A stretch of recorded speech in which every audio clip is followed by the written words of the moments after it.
ain't do it right. One more time.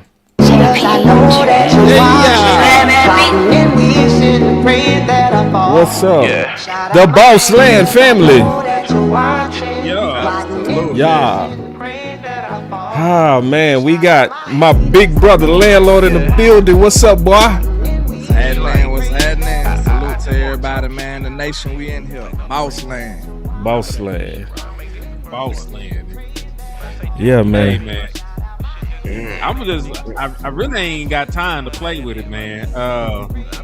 And I'm gonna approach it like this: whether or not you value the position of kicker, you know what I'm saying? Because some folks, me and landlord had it out yesterday. For real? I'm talking about. Yeah. Hey, if we was in person, he would have got struck. His eyes would have been black and blue. Damn. Nah, you would have got tackled. Take it easy. We would have rearranged the whole wherever we was. Furniture would have been moved, man. Yeah. No shit. But see, this is the standpoint I want to take it. Mm-hmm. You know, whether you actually agree with the position of kicker or not. Because I understand, I can see it from the viewpoint of the other folks, man. Like, all you do is kick the damn ball. I get it. But, you know, it's my talking point, though. And like I said, told Land yesterday, sometimes they got the most unimportant job on the team. And then sometimes they the most important motherfucker on the field. You know what I'm saying? So I understand it both ways, but it's not really about just the value of the position. It's really about just how this shit has played out. You know, right. It's the track record. It's the track record, right? You know, of shystiness, man, of finesses. Why don't people get that? You know, like Jerry Jones is from Arkansas, but he Nigerian at this point, man. That boy be scamming and finessing. Because how many times do folks got to go through contract negotiations and there's a video or there's a random perpetrator coming to put charges on you, or there's a random leak about a contract that you ain't never seen before in your life? You know what I'm saying? Or somebody show up at the radio station. Yeah, started at the radio station with their lawyer. Right when training camp started. Yeah, I mean, no, right when free agency started. The day it started. Because listen, I could be wrong and off base here. You know what I'm saying? But when your reputation precedes you, right? You know, and you got a history of doing underhanded, diabolical shit when it comes to contract negotiations, and you already have a bad, unhealthy history with the agent in question. Because this is Ty France, right? Dak Prescott agent. You know what I'm saying? Like, This is somebody he never beats in comeback. It's common sense, right? It's beef. This is somebody he never beats in Mortal Kombat. Like, Jerry Jones them always walk away battered, bruised. Finish him. They eye this goddamn big. You know, they can't even FaceTime their mama after they got to talking to Ty France, and then he done beat the brakes out their ass. And you can tell it's real. They can't even work out a deal on a kicker with Ty France. It's a kicker. This a kicker, get a deal bro. Done with Ty France, man. These dudes had to go get the media for the kicker. Wait a minute though. Damn. It says he's not acting like your typical kicker either though. You know what I'm saying? Because that's what me and him got into it about. Because I understand him and his wife are denying the claims and stuff. That's understandable. But ain't no way in hell you could tell me that it was no deal put on the table. They ain't jumping to conclusions like that. It might have not been, I bet money, they split in halves. They probably like, well, it wasn't that exactly. It was some semantics that they playing, bro. There's no way the Cowboys and all these people just putting articles out and there was no deal presented at all. Now, was it the deal that they reporting? I might believe that to be false. It's possible, but something was presented to you, Mr. Aubrey. I'm sorry, I can't go that far left on this topic. I just can't do it. I can go all the way left. I can go farther left. You know why? They ain't present nothing, boss. No, they talk. See, now I heard all the details. Okay. So this what happened. Steven said today on a sit down. You know the last time they talked? August. Oh, that's what they said. But see, look at the timing. You talked in August, but you over here got the $10 million lead. I had to turn me down, huh? I was too loud. No, I'm just laughing at. I'm just stupid. Go ahead. Okay, so You're talking August, but the leak come out about the 10 million right when you said this week y'all at an impasse. How y'all at an impasse and you ain't even talked since August? Who fault is that? And why that come out now? And then it's some stuff about that's fake. So the fact that they say we made him the highest paid, the previous high paid guy was 6.4. But when you take what that number would be today, under today's cap, it's 7.7. You see what I'm saying? Because when that kicker signed it in 2024, he was only 2.5% of that year's cap. So if you take that number, you put it with this cap, it's 7.7. That's why they sent him an offer allegedly for 7.5. So now everybody's saying that Calvin Walker's apologized, but guess who he was apologizing to? Front office. He wasn't apologizing to Aubrey. He was saying, I got the 7.5 wrong. They offered him lower. Them boys say shit. They said, hold on now. He ain't say all that. He ain't said all that. That boy said, I ain't say 7.5. We really said 7. Boy, go out there and get it right, boy. Boys, that remind me of Django. You remember when they went to the plantations? You want me to treat him like white folks? I ain't say all that. I ain't say all that. He said, You're going too far. Oh, man. Hey, and then check this out. Landlord, it get worse, bro. I don't think you have to. I mean, you already got yelled at about it. And you didn't even do anything. People out here getting yelled at.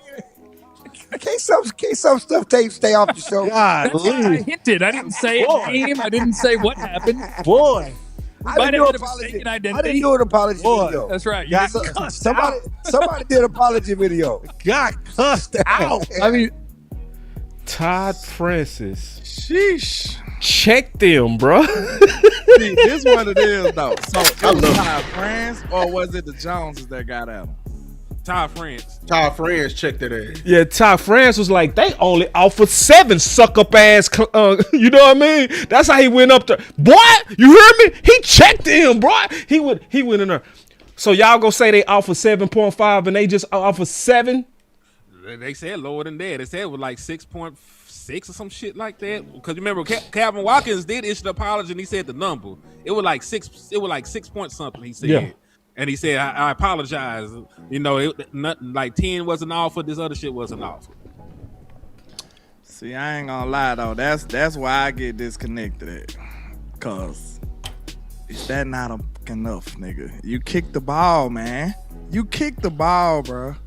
I'm from the old school football, bro. A kicker is a kicker. That's who he is. He kicks the ball. I'm not finna sit up here and make this nigga a superhero, bro. I'm not doing that. He kicked the ball well sometimes. Like I said, I be fair about it. He is an exceptional kicker. Yeah. Sometimes he get us points that we don't deserve. And I told you, by default, I don't like the effects it has on my offense. I just don't. I feel like Schotty get complacent. He start licking at the chops when he get close to it. I know it alters his play calling strategy because he like, well, we can get 3. Like, I don't like that. I don't like leaning on that as much. And I told him just a straight up football question before anybody get mad, because I know how much we love our players. Before anybody get mad, do it make real life football sense to be kicking 60+ yard footballs? Field goals. All the time. Do it. Nah, Yeah, not most times. halftime. It don't make Halftime, sense. walk off. It's not a smart football play, bro. Just being honest. It's just not. It's not. It's not a smart football play. I think it depends on like how Lou said it. Like, so if you trying to do, and we've done this, right, where we trying to get points before we going into the half, and you like shit. You know what I mean? Like, That's different. Yeah, like I said, that's what I'm saying. That's the time you go for it. That's the time. That's huge momentum right there. Yeah, that, you know, but if it's just in the floor of the game, I agree with you, Lando. Yeah. It's just not smart. Like I told us, there's like 2 situations where you kick them long ass field goals. For the game, You know, you can't get no closer for the game and going at halftime. Like he said, I asked him straight up. I said, how many good situations can come from that, and how many bad situations can come from that? Kicking a 60+ yard field goal in normal situation. Now, y'all made the real, like the most foolproof reason to do it. Where the offense, the other offense can't get the ball back. Of course, that's good. That's cool. I ain't mad at that. That's the ideal way to do it. Yeah, that's the ideal way to do it. If you're going to kick a 60-yard field goal, that's it. Yeah. But on the flip side, Schotty was doing this a lot. He was. In game and out of game, all that shit. But he Schotty was making that just shit too, though, bro. He was missing. He missed some on late at the end. Too. At the end. He did. But I'm just saying, he got time for kicking on him. but leg was toe off. So what I'm looking at it though, like the only good thing that can come from this is you hit the field goal. But on the flip side, if you miss it, that's a momentum swing. Just like Lou said, it works both ways. It's a momentum swing. Now you done gave potential. It depends on what kind of offense you playing. You done gave them great field position. If you kicking a 60-yard field goal, they getting the ball well. Probably about at the 50-yard line. Yeah. 40. Yeah. Plus, at their 40. You see what I'm saying? So at our 40. So that's you giving up field position, you giving up momentum. And of course, like I said, it's just not a smart play a lot of the times. And I told him, to be honest, I felt like I cheated a little bit when I hit them hoes. It's like we really didn't. That was a bad drive. And you don't want your offense to end with that a lot of times, man. And we did. He bailed us out a lot of times. That's kudos to him. But I don't want that to be something we leaning on like that. And to be fair with Hen said it. That ain't really on Aubrey. But, I mean, Schotty is the one who running the team. So if it's affecting my head coach, I don't like it. That's what I'm saying. I gotta push back. I gotta push back just a little bit on that. I gotta push back. I ain't gonna. Let me go first. Okay. I was gonna say we're gonna need him. Whatever we trying to go, we're gonna need him, man. Like it's gonna be games. It's gonna be ugly. It's gonna be them three where our offense ain't gonna always click. That's a guarantee. Mm-hmm. The offense is just like shooting the NBA. You're gonna be off one game, 2, 3, especially in them playoffs. When your kicker gonna have to win it. And your kicker gonna have to win it. The Bengals don't go to the Super Bowl without two things: a defense and that damn kicker. Because that kicker built them out a lot of times. McPherson, he got paid off that shit. So like, even though like I understand the 60-yarders, but we talking about what about them 45s and 30s against the wind? You know what I'm saying? In the curve. You know what I'm saying? Normal kickers can kick them most of the time, bro. Kickers that don't cost $10 million can kick them. The best in the world make them. Not every kicker make that. We had Adam Vince. Who we had in the past? Zerline. We had Meyer and all that. They had these streaks. Zerline was making his. And then he fell off. Maher was the one who made you hold your breath. Well, but I'm just saying, like, it feels good when we get the ball back and we know Dak is in his mode. And getting to the 50, and we are guaranteed. I know it may be a passive mindset, but that's on Schotty for not achieving above and beyond. But it's good to have that. I love in football when we can have an error zone. You know what I'm saying? That we can always rely on that. Because I remember the days when we didn't have that. Me too. That shit coming off the tee, going wide left, wide right. Ooh, scared as fuck. So it's a couple of things I want to say. I'm gonna be quick on my pushback. Who has the most points, Pickens or Aubrey? You know Aubrey got the most. By how much? It ain't matter to me. Okay. Aubrey has 154 points. Pickens has 54 points. When it comes to Pickens, the talk is you better not even think about trading him. The cap is a myth. Just move some shit around and pay him whatever. The guy that scored with 155 points, give me the second round for him. 10 million is too much, and Dallas can't afford it. What the fuck? I'll let you cook. Go ahead, because I got a major pushback for that. That's crazy. Yeah, so it's just showed me the priorities, because I the way that I thought football worked is at the end of the game, the team with the most points win. So the person that's putting up 154 of them things, because we could all say this wholeheartedly that it's at least 2 to 3 games per season that you can put directly on the kicker. You do not win that Giants game without Brandon Aubrey. You lose. Let me know when you're done. I'm almost finished. So my last thing I'll say, and the most important thing that I'll say, is that even if it was 10 million, which I know they not telling the truth on that, you know what I mean? Because they said Dak was 40 when he was really 34. They kept lying on Dak when they did it all the time. That's why his wife and him had to come out there and say false and fake. But this is the big deal. Cowboy Nation said nothing when Trey Lance was sitting on the bench costing all that money. And you got Aubrey out in this motherfucker giving us 155 points. And if it was 10 million, that's why I hate the fact that we always talk with average per year numbers, because that's not the real number. The real number in the cap hit gonna be like 3-4 million. Now, if we tell people that, hey bro, year one, would you care if it was a cap hit of just 3 to 4? Everybody would say, I wouldn't give a fuck about that. But because everybody are always talking the average per year, and they act like that's the number that's coming out the cap, that makes them turn on their best players. That's my last point. Yeah, I'm with you on that part. But I'll say this. I would never say a kicker was directly the only reason to a game. I would never say that shit. Because guess what? How could you compare points with a kicker and a wide receiver?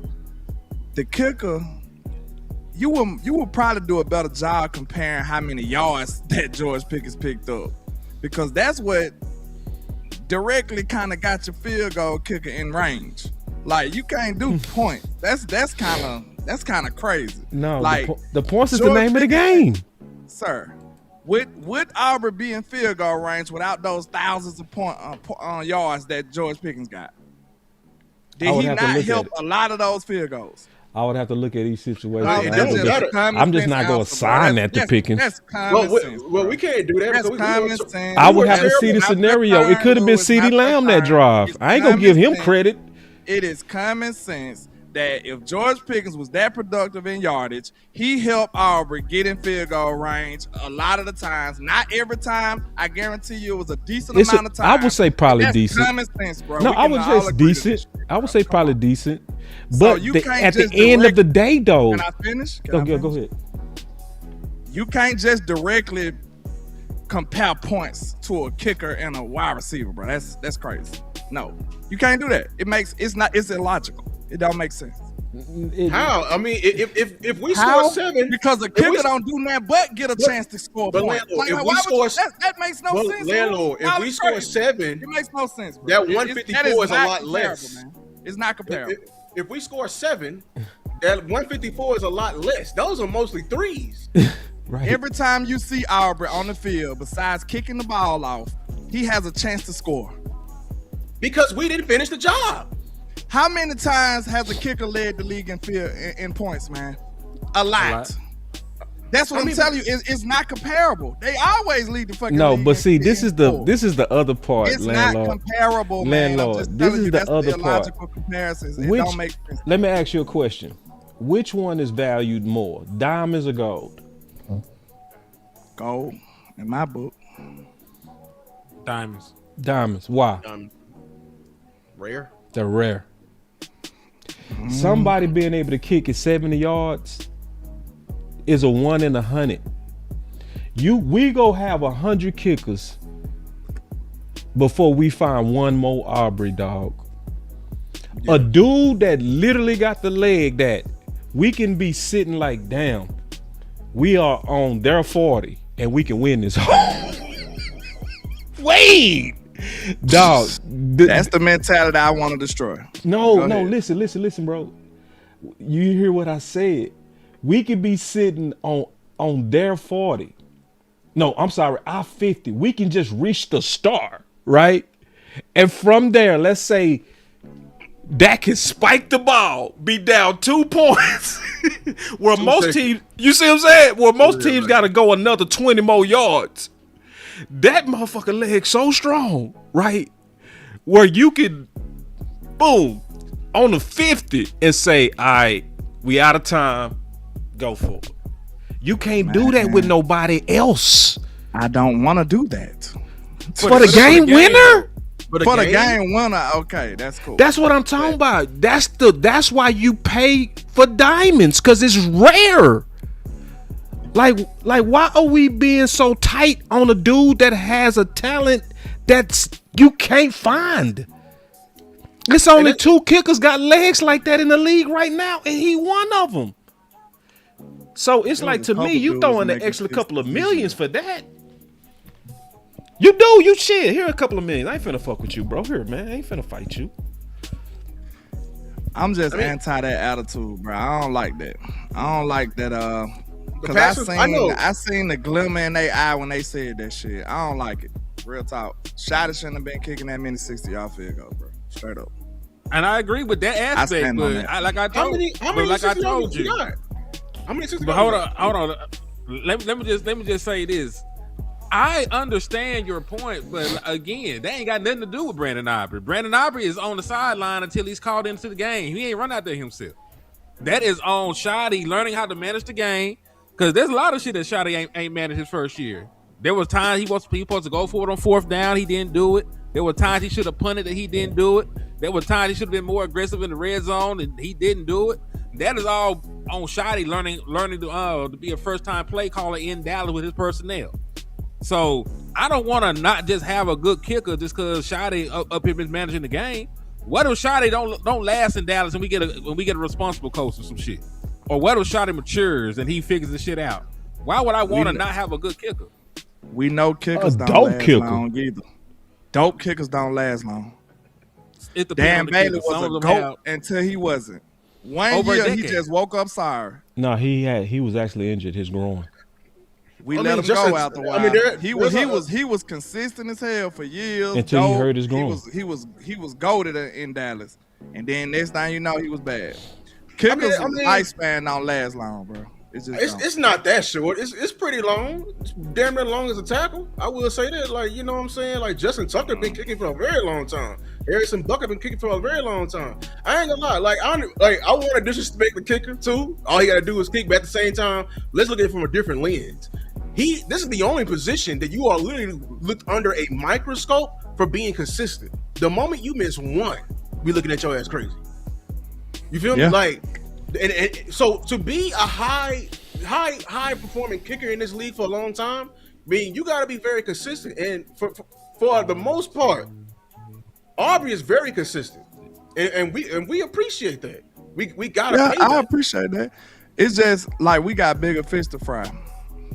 That's all I'm looking at it.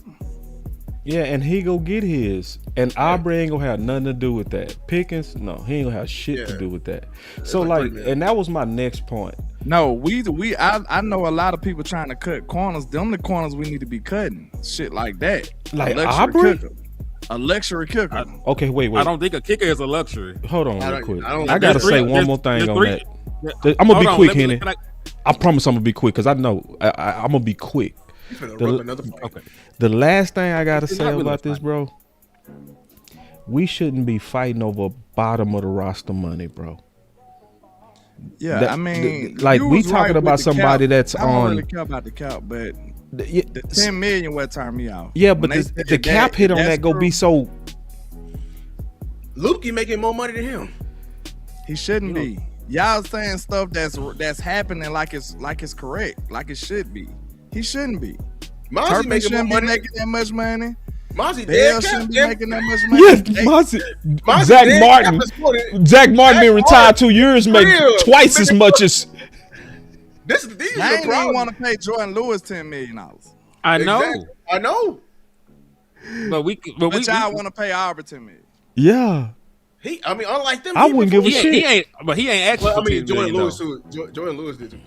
Yeah, and he ain't asked for 10 million. Actual football player couldn't get 10 million, but y'all want to pay him. He the best in the league. Like, hold on, but to my point, y'all want to pay him 10. But to my point though, I don't want. But to my point though, if you want something good, you pay for it. If you just want to have a bad kicking game and can't rely on it, then you get a nigga for $2 million and you close your eyes every time you go on the field. Yep. If you want to sleep peacefully at night, knowing that you can make field goals, you will pay for a kicker. Just like with anything else in the world, if you spend money on a top end quarterback, you expect a nigga to throw 40 touchdowns, 4,000 yards and shit like that. So you get what you pay for. What did you pay for Aubrey when you got him? And then you get this same spectacular kicker that you described. You didn't pay shit for that dude. We was paying Dak $600,000, bro. That's what I'm saying. On his first contract. And you got him. You acting like you gotta pay for it. You actually don't, because we didn't. We still got Brandon Aubrey for nothing. And we had Dak for nothing, but eventually, when you show your worth, you gotta pay it. That's the same thing we can say about George Pickens. We ain't paying shit for this nigga on a second round contract. Man, we talking about getting niggas $38 million. Facts. But when you that's earn much more than what we pay for Aubrey. It's a lot more than what we pay for Aubrey. We just signed this dude off of the UFL, didn't it? They gonna get 40. Yeah, the same thing for Turpin. We get niggas on the UFL every year. That's a damn. Man, hold on, man. Let's not. M just smacked the hell out of landlord. Man, y'all gotta relax, bro. Y'all gotta relax. That's a good ass comeback right there. It's not, because I ain't even gonna get into it if he ain't up here. So. That's real. That's a respect, landlord. Respect, man. Hey, he not being disrespectful, bro. You know, it's a normal war room. If you gonna minimalize what I'm talking about and just say it like that, that is. He not disrespecting you though. I'm in a different place from where I'm coming from. You said you ain't wide receiver versus everybody. It's common sense versus everything. That's what it is. So let me just say this one thing. Me and Tuck talked about this today on just some football shit. Hey, and if that offended you, I apologize, bro. I apologize on my boy's behalf. It's cool. Because I'm the one showed it. So, my bad. So, let me say this, because I don't never want to offend my co-host, bro. You my dog. You feel me? I want to first always keep that first, is the respect for the homie. Now, check this out. But check this out. Yeah, we good. So, check this out. Me and Tuck talked about this on some football stuff. And it's just real. If you can't trust your kicker, it also makes your offense potentially too aggressive. Real talk, right? Because if you can't trust your kicker, now you go into these games. Me and Tuck talked about this today. You know what I'm saying? He right about that, but it worked the other way too, though. What you mean? That's the only thing. What you mean? It makes you a little passive too. It do. It worked both ways. Well, it worked both ways. Y'all right, because if you can't kick that bitch, you're gonna be like, damn, I gotta go for it. But if you can kick it, you're going to be like, well, maybe we just get 5 yards right here and kick the field goal. It worked both ways, bro. Yeah. It do. Yeah, but I would say from percentage-wise, oh, man, we boxing over kicking. I'm honestly upset about that, bro. I ain't really tripping, bro. Nobody should be boxing, I ain't tripping out the cap. in my opinion. It just sound egregious to me to pay for a kicker to be demanding shit. I ain't from the space that I'm from. Nigga, kick the ball, man. I ain't got time for all that. I mean, Land, I'm just gonna say it is what it is. The market for a good kicker is the market for a good kicker. Yeah, you're gonna pay if you want a kicker that's gonna consistently make them. All the top kickers make that money. They make $5 to $6 million. That's right. And right now it's 7. It should be 7.7 right now. That's what the market say he's supposed to get. He's supposed to get 7.7, bro. They command the same percentage. It's what it is. It's just a bigger cap. They only gonna cost like $1, but it's the inflation and shit. Back in the day, it's inflation. A dollar used to get you the whole chicken. dough. You remember how much we used to get from? Boy, we used to be able to get 2-piece fries and a drink for $1.07. Do that now. All you can get is the bone. Yeah, you ain't getting no fries for $1 now. We'll give you a piece of chicken skin, nigga. We'll let you sweep. How about that? Come in here and sweep for $1, nigga. We'll let you smell the chicken while we cook it. Oh my god! Shout out to my super chat on Sticky. Sticky come here with the super chat. Boy, you trying to get it crunk. He being messy. They love. No, he mean that. I feel that too, bro. I feel that shit, boy. That shit, like, man, and see, ain't nobody trading no Pickens. See, I know why he hot though, and I feel him on that, bro. It's crazy out here, bro. It is truly, with most people, anything for Pickens, bro. They be like, damn, no, man. Anyway, let me get off of that. I do have a question for y'all though about this the Pickens situation, because and it's really from the negotiations tactics and shit right now. Okay. Because dog, they can slide this man out if they want to. How? Let me walk you through it. Because it's a different scenario than what was going on with Micah. Because remember, Micah was here in September all the way up until the week before the season kicked off. And they found a trade partner. They got him. He got his extension. Yeah. That shit can't happen with Pickens. Yeah. Like, it can't happen with Pickens. Yeah. Like, if he don't have a contract by July the 11th, then the nigga can't sign a contract with nobody. Not the Dallas Cowboys, not whoever to try to trade for him, nothing. Right? So he'll have to play on a franchise tag for somebody in the year of 2026. If they were really petty and they just trying to get even, you know, they could tag the man, walk away, and call his ass on July the 10th, say, hey, we got this deal for you. You say no, well, you have to play on the tag this shit. But this is why I believe, like, we would still lose if they did that. That would be dumb, in my opinion. That's literally a negative asset. If you ain't gonna come to a deal with a man, have him sign the exclusive and let him negotiate and collect his ROI. But if you're gonna sit here and be petty because you don't like one man, that ain't good business. That ain't good business at all. The point is, like, go ahead. They need to come to a decision. That's the whole reason why we've been pushing what we're pushing, because they need to come to a decision. Because the tag from him is holding up the cap, and like we don't have time for this normal debacle and everything like that. You need to either choose to pay him, or if you're gonna offload him. Look what Tuck said. With the 499 said, boss, how do we go from the cap as a MILF to penny pension over a kicker? What did I miss?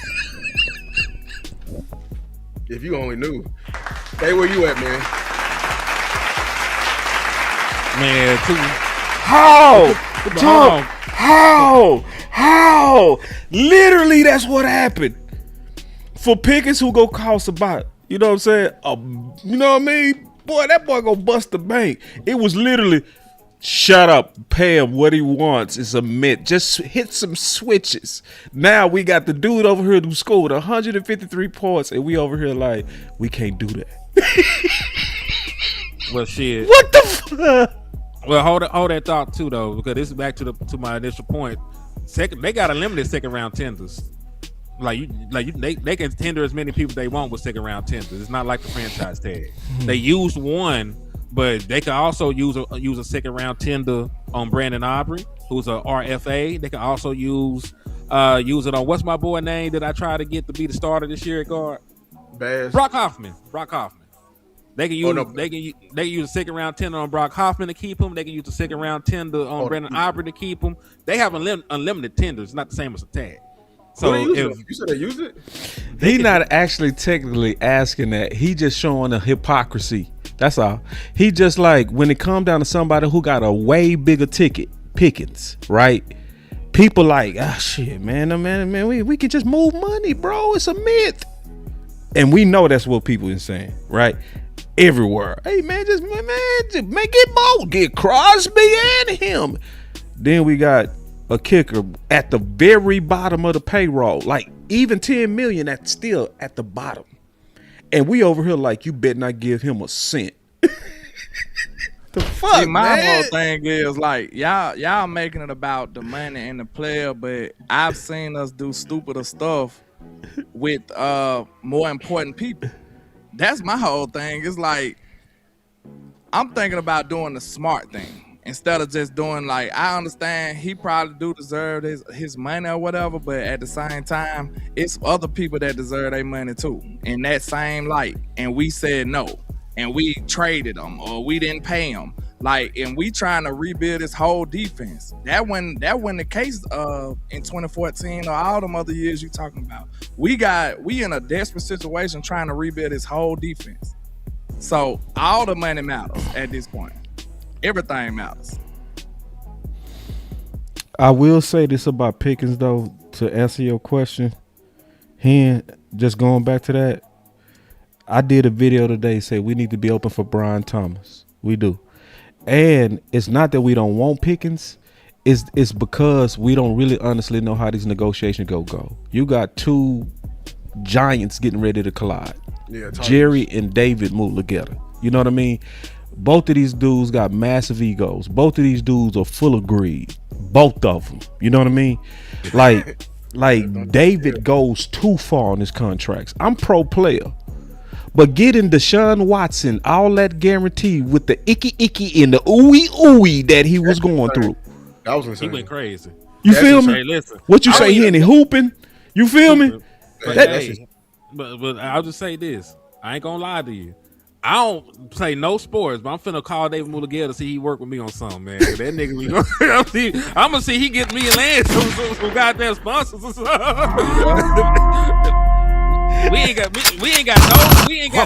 ain't been on Epstein Island or nothing like Deshaun Watson. Say, bro. Yeah, man. So, like, and see, he got 99% for Stingling. He got 99%. It jumped from 25 to 30, didn't it? No, man, that boy jumped that contract $5 million. I ain't gonna lie though. He went from 25 to 30. 99% of it guaranteed though, because he got 99. No, landlord.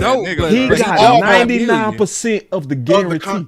99% What I'm saying 36 is, million, they guaranteed 35. Like he gangster. He gangster. They knew he was like that. They looked at it and was like, man, listen, bro, that dude like that. We might as well pay him. We gonna have to pay him later. If we franchise tag or play with him, he gonna keep getting better, keep playing better. We gonna have to pay even more.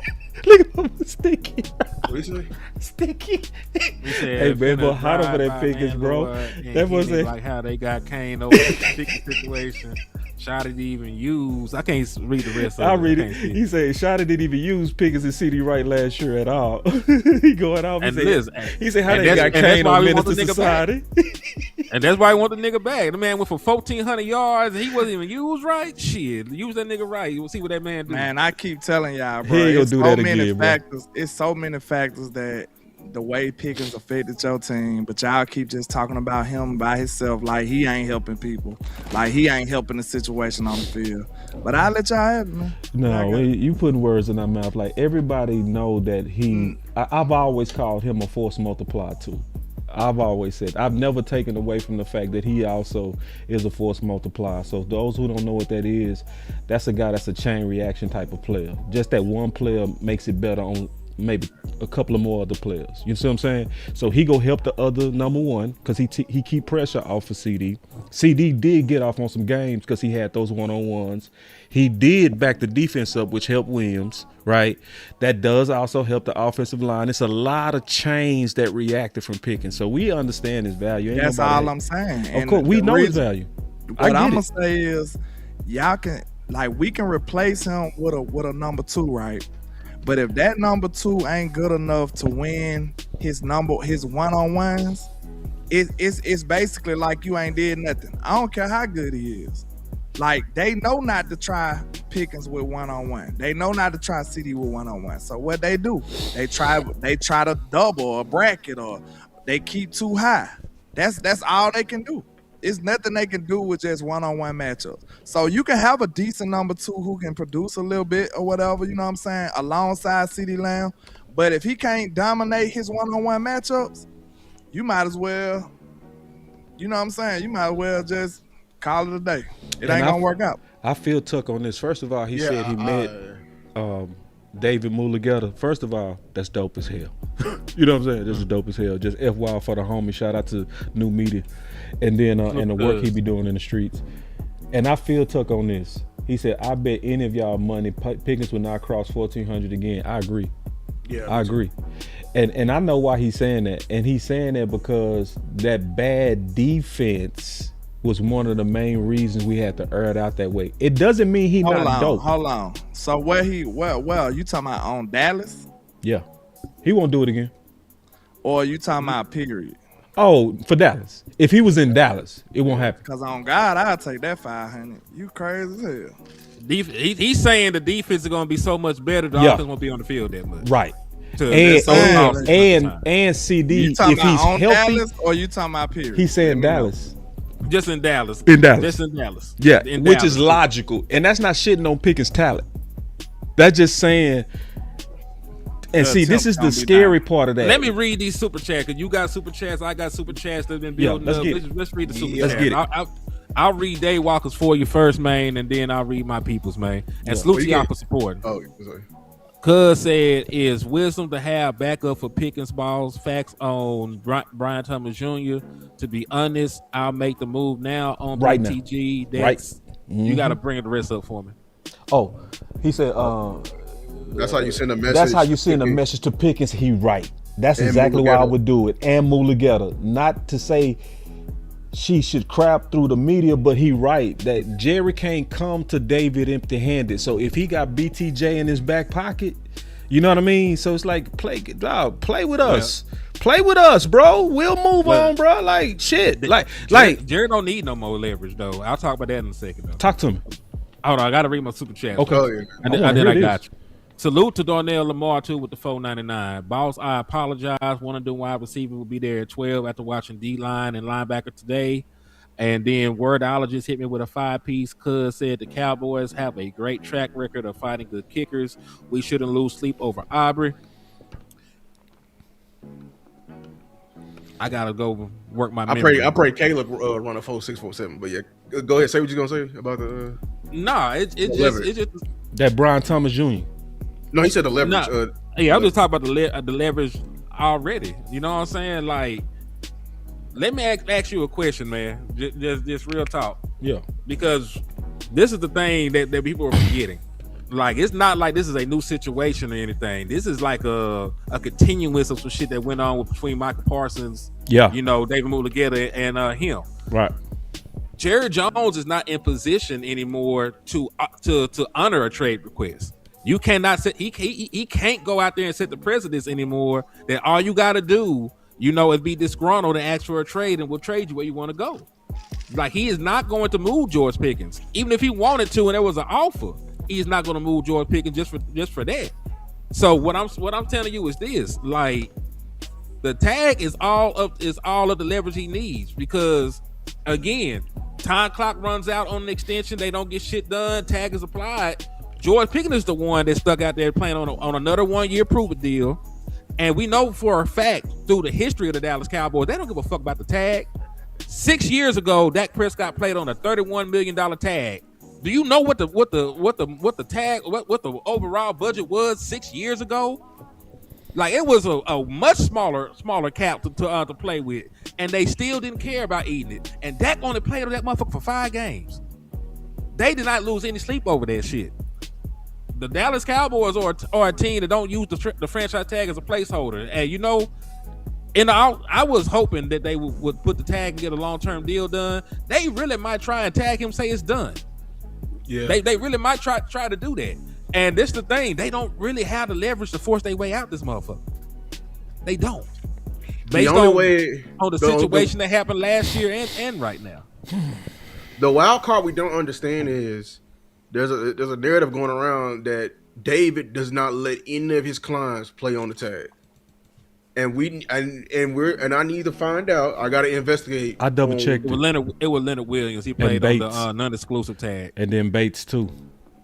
At least Chat GPT said it. You got to double check Chat GPT. Also, something interesting. The last time a franchise tag was applied to a wide receiver that he managed, it was T. Higgins, and he did not end those contract negotiations. He got fired and replaced by a different agent, so they can work through the minutia of their contract. Remember, he fired him and hired Jamar Chase agent, and they went to the table together.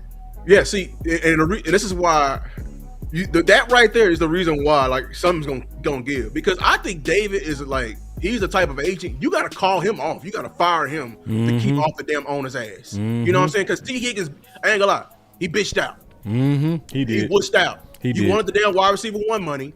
but you also wanted to stay in Cincinnati. Yeah. And Cincinnati was finna send your ass out somewhere. Right. So he fired him. Yeah. He fired off the dog. Yeah. That's the only thing that's going to ever. I'm telling you right now. I'm letting you know, Henny, right here. I'm letting all Cowboy Nation. The only way George Pickens stays here in Dallas is because of George Pickens. He won't be here in Dallas if Dave is his agent. That's right. I guarantee. I 100% guarantee. Because we're here, Mike Fisher. I got a show on you tomorrow. I'm gonna respond to your shit. I saw your fucking video. Wait. I saw your fucking video. You got to tease. You got to tease. What? Because you over here trying to get on my shit talking about, how you know the market. Motherfucker, I did math. That's why. I know the fucking math. It's all it is correlation math. That's right. It's correlating it's basic market, as hell. It really is. The cap, the overall cap, and what CD got. If CD signed the same contract today, he getting $40 million. That's right. That's facts. Pickens. It's facts. Pickens market is not by by math, is starting at $40 million. That's right. I'm letting everybody know that right now.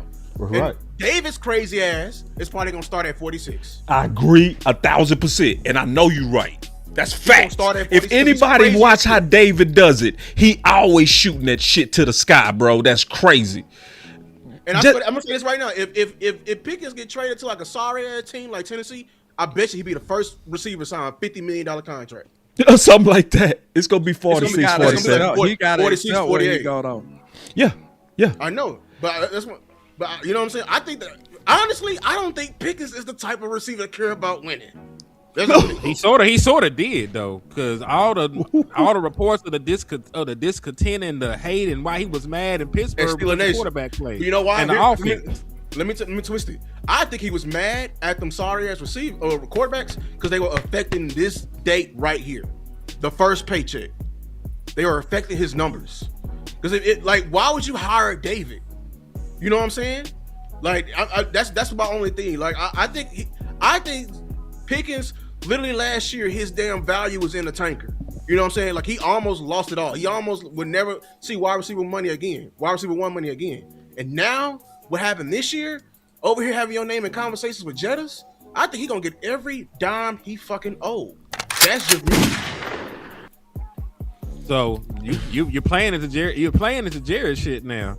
Like, would you have got that money if I hadn't brought your ass over here, Pickens? Like, you owe me, nigga. I was in the group. We should have paid him so we traded for him. I was in that group. We should have paid him so we traded for him. That was me. I know that's how Jared. Now, see, that's how Jared thinking. But you see, this is the thing. When Jared Jones be doing math, he be rounding down. Y'all be rounding up. Because I did the math with y'all. You right. It's like $39.6 million. You know what he would make right now, CDs. Making this cap here. Yeah. So guess what, man?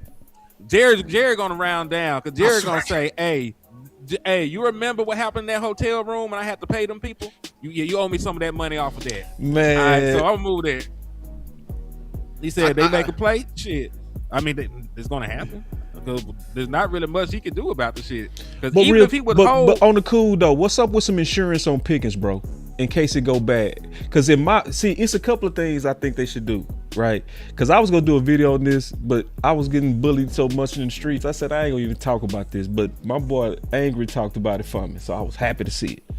They should do a non-exclusive tag on him, bro. Pickens. Because a non-exclusive tag is where you allow him to hit the market, right? And if another team pick him up, they got to give you 2 firsts. Yeah. That's and then everybody wins with that. You know why? He gonna know his real value because he was able to talk to all 32 teams. If a team really is just like, we just gotta have the next number one, we giving up the 2 firsts. And some teams will do it because they'll do it for the business of football. It's not even just the hope. You know what I mean? It's that offense sell tickets. So they might be like, let me ask y'all a question though. Because I hear a lot of us, a lot of y'all say what Brian Schottenheimer wants and all of this, right? Mm-hmm. So screw what Dak want, because Dak said he want Pickens. Y'all don't give a damn about your quarterback. So it's all about what Brian want. You give a damn about what he want. Yeah. Right. Give a shit. Give one shit. Dak said he won't pick. He gonna not want to be. He gonna not want to be this motherfucker. Then give a damn. Because I know what the fuck Dak want. Give a damn. He need a fucking run game. Right. That's the last time he was fucking good. Right. And Dak Really gonna good. go along with whatever you. We know Dak. You know Dak. Dak. Dak's easiest is when Zeke Dak was at his highest. Dak almost won MVP on his rookie season because of Zeke. Yeah, but he came in second in MVP voting. Now, let me say it right. Let me say it right. I do respect what Dak wants. I don't be let me say it. Let me say it know right. how they I forget respect it, but I what just Dak say it right. want, but I also know You his don't. personality. He's You going just to said fuck no, Dak no, and no, fuck no. I what ain't he say want. fuck Dak. I ain't say fuck Dak. I was saying He said fuck that. I know He really did. how he is. Whatever you do, he's gonna accompany man it. Whatever you do, and I plan on doing him. It don't right sound anyway. like he company man in this. Hold on. He stood on this. He stood for Micah and he accepted. Then when they traded Micah, he was like, "We got to move on." Company man, I know what I'm talking about. He had Micah back. We need to pay Micah. As soon as they traded Micah, well, we can't do shit. Let's get to the game. You know Dak. I can't say Dak no. Come on, now that's Dak, bro. Dak ain't gonna give a damn. Hold on. Dak ain't gonna be like that. Hold on. Dak ain't do all man, bro. Dak did the Dak same ain't say thing. all that. Dak did that to Micah. Dak ain't You might be confusing. Dak ain't talking about getting and involved. a nigga that's on a We mission talking over with each a other. company man. Y'all talking I over think each other. that's what you're doing. Hold on. In the same He breath, is a got his- company man. Yeah, and then I don't on the think same breath, got up there and his happy ass at the end of the season talking about, well, I did my damn job. Oh, Do that sound You like want a a nigga company to- man to you? You wanted that nigga to lie? Like, Listen, shit, I bro. feel See, like I that think bitch Listen, was bro. ass. This is different, bro. Listen, as a quarterback, you have to toe them lines a little differently. You can't just say anything and everything that you want to say all the time, especially being Dak Prescott with the Dallas Cowboys. You got to figure out a way to get what you want to say and still not make bulletin board material and headlines everywhere. Dak is not a company man, bro. I'm sorry. That's We facts. sure did say that. That's facts. Dak and wanted he Dennis won Houston. They was like, bye, Dennis. and he wanted Tolbert. Man, they tell Dak no all the time. You treat Dak like a thought. You know what I'm saying? I do what I want to you. You just take it. I do whatever I want to you, Dak. Shit, what the hell you talking about? You ain't gonna. You go. Whatever I do, you go like it. No, but let's go back to the business of what I was saying, though. That's real. I believe it. He got fired. That's the only way he gonna stay here. That's what I say. I say he gonna have to step in, bro. If he don't step in for David go burn his whole down, bro. David gonna fucking tear a whole new one in Jerry. Yeah, And I'm just being hey Jerry, you a real one, but I'm saying right now, David will whoop your ass in this contract. He's whooping all 32 teams' ass. You think you different? What makes you different? I think Jerry. I want y'all to know, bro. Pickens is not trying to miss no money, bro. He is not trying to not play. Cause Jerry got all the leverage, bro. Y'all can say all this all y'all want to. If Jerry say the franchise tag, George Pickens will have to sit out a whole season. That man is not trying to do that, bro. And see, that would be a bad move. Do you want a temperament like Pickens on the tag? Do you think Jerry don't give a fuck? He don't But give a no, fuck. we talking about it, not Jerry.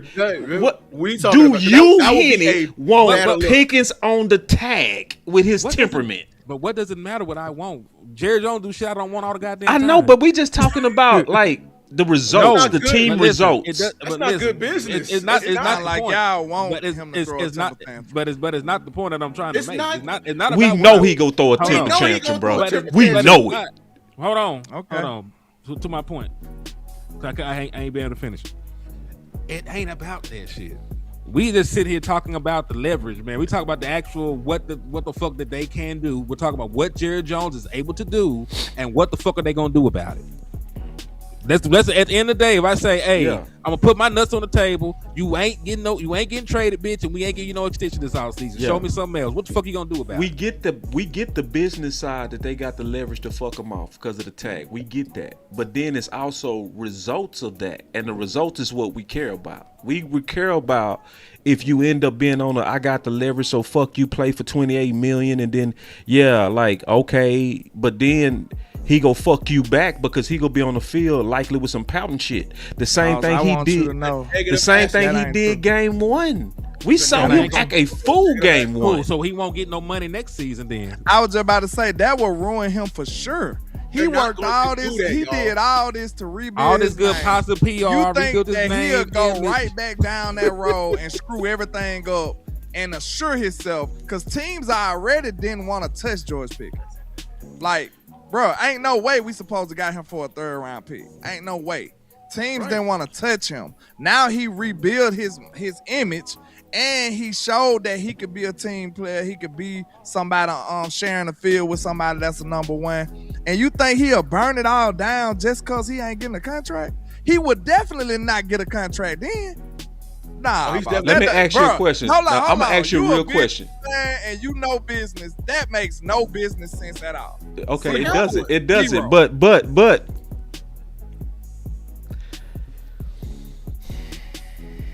you from Birmingham, bro. Facts. Can you Shout out talk? to my city. I'm from Oak Cliff, right? So we know, right? I'm gonna ask you the same question I would ask myself. Can you talk sense into YNs?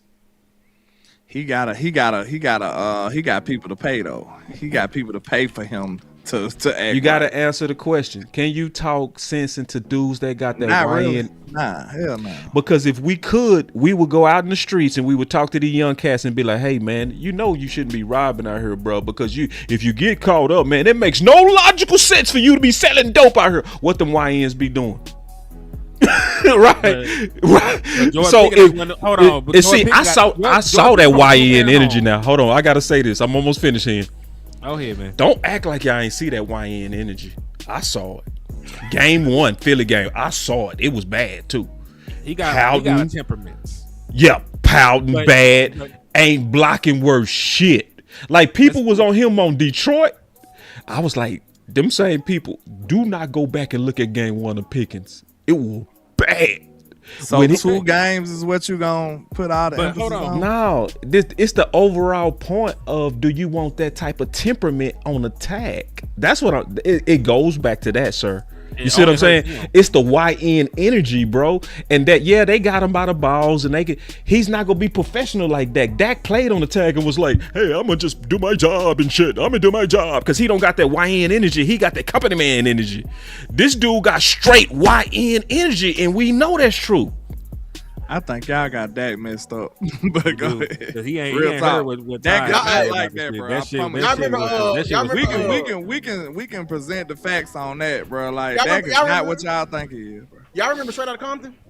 Of course. Mm-hmm. Remember when Q went solo and they didn't give him his paper?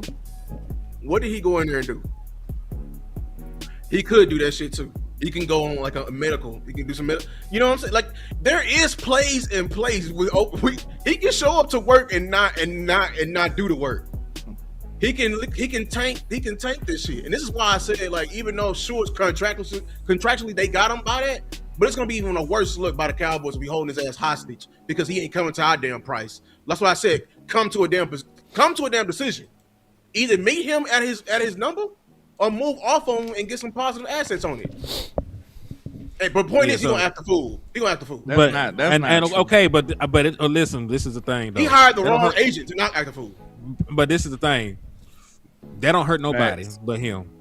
This is your money. This is your opportunity. This is your career. That don't hurt nobody but your ass. At the end of the day, just like we sat here and said, niggas was out on you. You were not finna get $40 million before you brought your ass to the Dallas Cowboys. You had to do all kind of PR training. This nigga don't even talk the same. Watch his goddamn interviews in Pittsburgh and watch how the nigga was over here in Dallas talking. They're like that nigga was in a sunken place in this bitch. That nigga had to change everything about how he moved in this hole. So you mean to tell me all that shit that he did, you know, to get to this point? Yeah, he caught that. He's in the second place. Yeah, so hey man, he done changed everything about his life to be in this position. He finna throw it away. But at the end of the day, this nigga ain't never seen $28 million before. He ain't making $28 million. David ain't here for $28 million. You know, Henny. David ain't here for $28 million. David, y'all like it or not, he has a case for 40 plus. He has a case. Yeah, on the open market. Missed the season or not. Yeah, on the open market, yeah. But if you miss the season, but if you miss the season, your right stay with the Dallas Cowboys. That's not how the tag works. You got to play you got to under a certain number of games. I want to see if Jerry gangsta enough to do that dumbass shit. I want to see if he's gangsta enough to keep somebody on his roster who ain't. I want to see him do that. Exactly. Man, you don't Vegas know would be the worst thing ever for George Pickens. That nigga was in Vegas one night and fucked some shit up. That's why he would love it. That's why he would love it. Hold on. I just thought about this. Y'all trying to paint Dak as a company man. This man ain't never. You can look at how he handled his contracts and say he's not a company man. He went to war with Jerry, bro. What did you mean? Like his contract negotiations alone. He what you mean? Lasted 2 years. He went all the way to the first game one time. Just because he didn't sit out. No, he battled Jerry and them all the way to the first He showed up to work. He showed up to work. And didn't he not get every cent he supposed to got? He didn't show up. He got it before him. No, that's the way you do it. That's being gangster. Y'all talking about sitting out. Hold on, CD Lamb didn't reset the market. CD Lamb did all that shit that came in second. Dak Prescott held in us, got 60 million. Got 60 million AP wide. Dak got all the money he deserved. Dak did not just say yes. Showed up to fucking work. He showed up to work. He showed up to work. Like a hawk. Man, don't let, boy, his own brother told him, man, you should have, what the fuck you doing? Hold out, goofy ass. I think y'all got goofy ass out there could have got hurt. Goofy ass, fuck. After practicing hard as shit. Hell yeah. Goofy ass. Man, Dak showed up. Dak was tripping. Like for real, bro. I've been said I agreed with Tad. Tad said that. Tad said my brother should have held that. Yes. What happened to man that can lead a whole team? That don't exist, bro. So no, I know what you saying, landlord. No. Real men in the locker room is not respecting no goddamn company man. That don't happen, bro. Have you ever played for a team? That shit don't happen. Them two opposite ends of the spectrum. You know what they do to company men? They treat them like Russell Wilson. That's a fucking company man. They don't respect you. If you a real man, if you not a real man, ain't nobody finna run through no fucking wall for you, bro. You going through semantics, bro. I am a leader. See, you trying to connect two things that don't connect. No. Yes, it do. Because I know for a fact because when you come into work, not finna respect that. When you come to work, yes, the guys go respect you for coming to work, but for you fighting for your money, he was on some company man stuff. They not finna respect you. That man took. Hold on. I would have lost respect for him. That man took the advice of his agent. They went through every scenario, you know, as to what could happen. They talked about the shit. Dak was okay to go out there, bitch, and do the shit. So like he had legal counsel on taking his ass out there. I mean, he won both times. He won. Man, Dak should have held out year 3. God damn it. Year 3. After he took the he got the best outcome. No, he didn't get the best outcome. Well, he took the biggest risk for that outcome too. No, hear me out, because we talking over each other. No, he took a big ass risk. He just need to thank the Lord he didn't get fucked on that risk. He could have fucked himself. See, what if his ankle would have been really fucked up, landlord? Hold on now. Wait. What if that would have been career ending and you out there playing on a tag like a goofy ass? You should have, man, after he took them to the playoffs in 2018, then Wentz got paid and Goff got paid and he took his ass out there and played on the tag. He should have been like, hell no. No, I'm holding out. Wentz and Goff got paid. He took a big risk. Yes, the Lord blessed his health. The Lord blessed him to see the other side and eventually get to 40, but he took a risk where he could have lost it all. And he should, and see, why does Jerry and them get to do some shit that ain't never been done? It was never a quarterback on his level that was tagged. Never. Who bets on a franchise quarterback? Who tags a franchise quarterback? Who tags the quarterback? And he took it. Washington. No, he wasn't franchise. The Cousins wasn't no franchise not like Dak. Hell like no. Twice they franchise tag. Yeah, but he wasn't on. That's why I said he wasn't on Dak's level. You said franchise quarterback. No, I said on Dak's level, you got to add the B part to the. I put that in the contract. I put that in the contract on Dak's level. It's not just a quarterback that got tagged. Somebody that was the rookie of the year. Somebody that was in the MVP conversation as a rookie. Somebody that took his game as won 11 games in a row. And then in 2018, he literally. They took everything from him week 17. They had the whole offensive line sit. They put Zeke out there. He put up 366 yards, 4 touchdowns, led them to the playoffs, beat Seattle, almost beat the Rams, and they still tagged him. That is something you say, fuck you, Dallas, I'm sitting out. So okay, Love did it. Love did it in Green Bay. He sat out. And he ain't shit like that. How is he still getting counted as a company man for he didn't take the contract that they was trying to give him? No. That's what a company man would do. No. Yes. No, yes. okay. He deserves credit for that. Okay, That's not company man shit. So hold on. You just no. You just said Dak do anything. You treat that like a thought. Do anything. Do we do anything today? When it come to players, you do. True. When it come to resources, don't he back whatever they do? Tell the truth. Man, y'all act like he can't. No, when it come to resources, don't he back whatever they do? You gotta play the game to a certain Hold degree, on, bro. no, they don't. It's people it's all kind of quarterbacks that be like, give me some weapons, man. What the fuck we doing over here? So you understand that Mike McCarthy and Schottenheimer gotta play the game and work around Jerry and them, but you don't understand it for Dak though. All right, you got a no trade clause. This makes no sense, bro. No, it do make sense. You got to speak up for yourself sometime, man. Nah, bro. Shit, Jordan Love did it. It's still a game he got to play. You ain't got to play no game. You got to know who you are. Sometimes you got to be like, nah, bro. Nah, I just led you to the playoffs. Come fuck with me then, bro. I'm not coming to work. This is a totally different I'm not coming to situation work. with the Joneses, bro. We know that. You gotta play man, the game. they fucked up for they tagged him. Nah, see, you ain't gonna get nothing in Dallas if you don't know how to play the game, bro. What about Joe Burrow? What about Joe Burrow, who got a similar ownership as us? As delusional as us. They don't pay Penny Pinch too. He spoke the fuck up and got both Chase and T. Higgins. He spoke up. That's what Dak doing now, but y'all telling him to shut the fuck up. What the hell is you talking about? You going against your own damn point, man. Y'all well, no, why you saying y'all? You don't be putting nothing on me. What you talking about? I ain't fuck up. What you talking about? Shit, bro. You say Dak got paid only because of the QB position. If he played any other position, he'll be playing in Cleveland. Yeah, man. That's why I said, like, what Dak did was very risky because Earl Thomas did the same exact thing, got hurt, and literally flicked off the entire damn front office. Y'all remember that, right? When he got hurt, flicked off the entire front office. But we both know Dak co-signed receiver by committee, didn't he? And now he's speaking up. Once he got his big bag, Dak started moving a little different. We all said that. Dak is speaking up for what he wants, but y'all telling him to screw him. It don't matter. He a company man.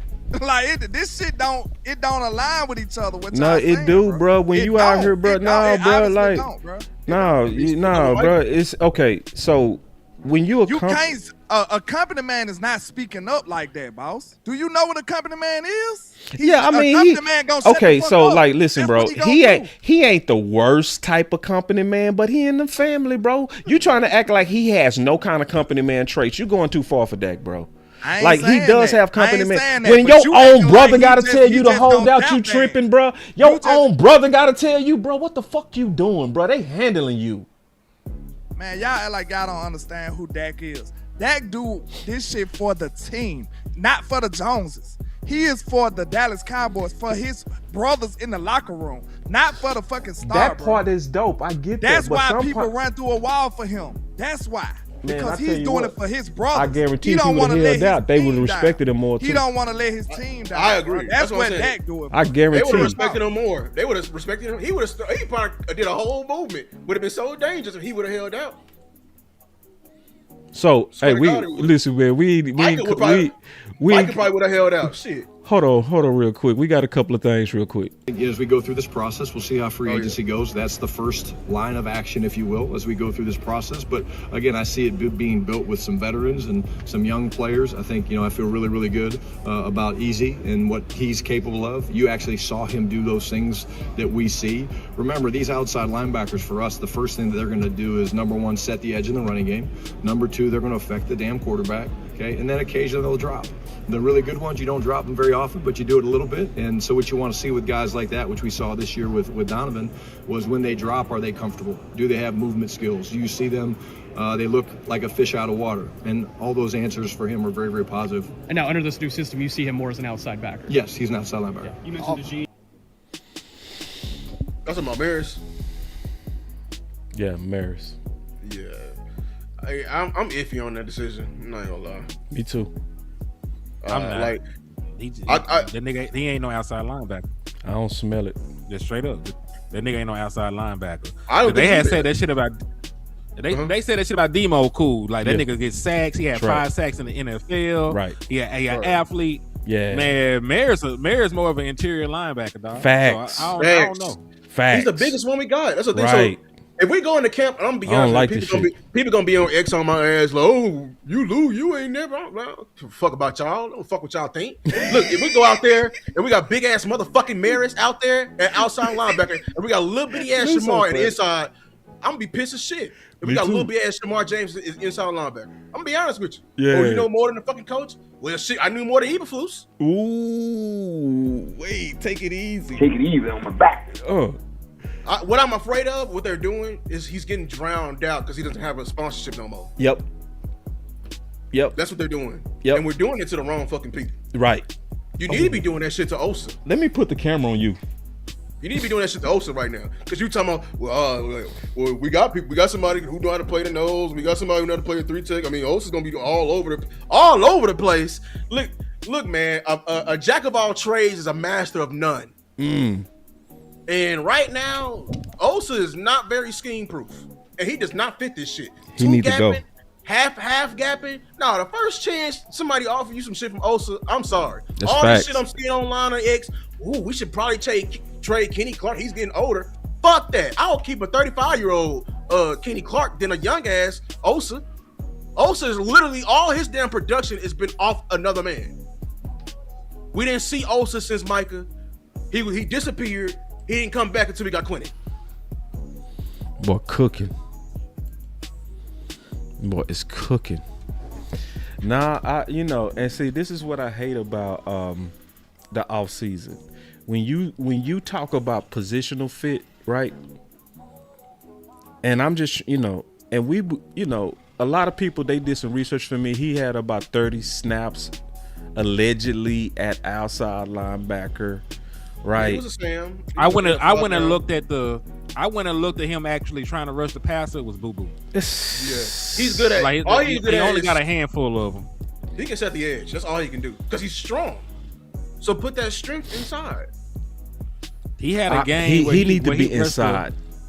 He had the game where he rushed the passer 4 times. He ain't get a pressure. Yeah, he need to be inside. It's wasting him. And see, it's best to say it now. Don't be the Cowboy fan that just go with anything. It's like it's like this ain't jiving, man. It's like he need to be an interior linebacker, bro. Yeah. Like for real. If they have Demo in there, like, and they don't have him, like, I'm sorry, I need more of an explanation. Cause see that word you be floating around, Schotty, or Christian Parker, you got you now. We'll have to hold your ass to the fire too. I need an explanation. What's the criteria? Or Scott Simons, DFW, you know what I'm saying? Dallas Fort Worth. I need SMU. Come here. Why you don't see him as your guy for your room, your inside linebacker room? What's your criteria? You are a safeties and DC background. He fits you. Mm-hmm. He's a former safety. What the fuck you don't see in him, but you don't see in nobody else. We already started on the back. What I'm smelling is that McDonald's at home bullshit. That's what I'm smelling. And I'm telling y'all right now, I'm gonna set this whole shit on fire if we go cheap on this defense after having a historically bad season. Thank you. I don't think they're gonna go cheap, but they probably ain't gonna go super expensive either. I think they'll sign a couple free agents, and I think they're gonna draft with them two top 20 picks. They're gonna get 2 top 20 niggas to drop on that defense. And they're gonna sign a couple veteran guys to fit the scheme. They might trade for a aging guy like a Micah Fitzpatrick. They still got some juice. They might do some shit like that, but they ain't finna they ain't finna go crazy. That's not even they MO. This is one of the cheapest teams on outside spending in the NFL. Like, that's the thing that people don't understand. We don't want the Dallas Cowboys to necessarily just spend money recklessly, but they don't spend money at all. There gotta be some kind of balance to the shit. And that's they the could problem. be swept under the rug by not telling their hand. That sound like Schotty. Yeah, that's the problem with Schotty. Schotty move like that sometimes too. Sometimes. Somehow he just talk too much. Sometimes he talk too much. Sometimes he smoke screen. Sometimes that's good thinking by a Keystone. lot of times though. Yeah, like he straight the smoke offense screen for the whole offseason. He said the press conference what they was gonna do, but when they asked him directly about pick 12, he straight lied. Remember when he started saying we build through the perimeter? Remember he was lying like a motherfucker. He would know he was finna target that inside with Booker, you know. But when they asked him about 12, he lied. So Keystone right, like he could be smoke screen. But I just don't like the ideal of Marist on the outside. I am gonna do what you did here, and I'm glad you did the homework. You did the homework that I'm gonna do. I ain't do it yet. I wanted to go look at him actually play outside, see if I see any kind of outside linebacker traits. And I'm gonna go look at him at Notre Dame. He's a good Sam. 4-3. So he blitzed. You know what I'm saying? It wasn't like he was lined up on the outside. Like they just sent them. You know what I mean? Right. So you still have to use your imagination. But I wanted to see if he could rush the passer, and I ain't look at 2024. I ain't look at 2024 when he was them. I just looked at his attempts this year. Because I had enough time to do that. Because you can separate the film and shit. You just put in pass rush, and he got a whole little playlist. He was out there. He was out there. And see, I know you wouldn't bullshit, bro. Once he see it, he gonna say what he see. Again, first guy I'm gonna start with is Demo. Really excited about Demo. I know when I talked to Demo about both CP and Scott Simons, he was really excited. He's excited about an offseason, for the first time in a while, which is what young players need. Certainly guys as talented as he is.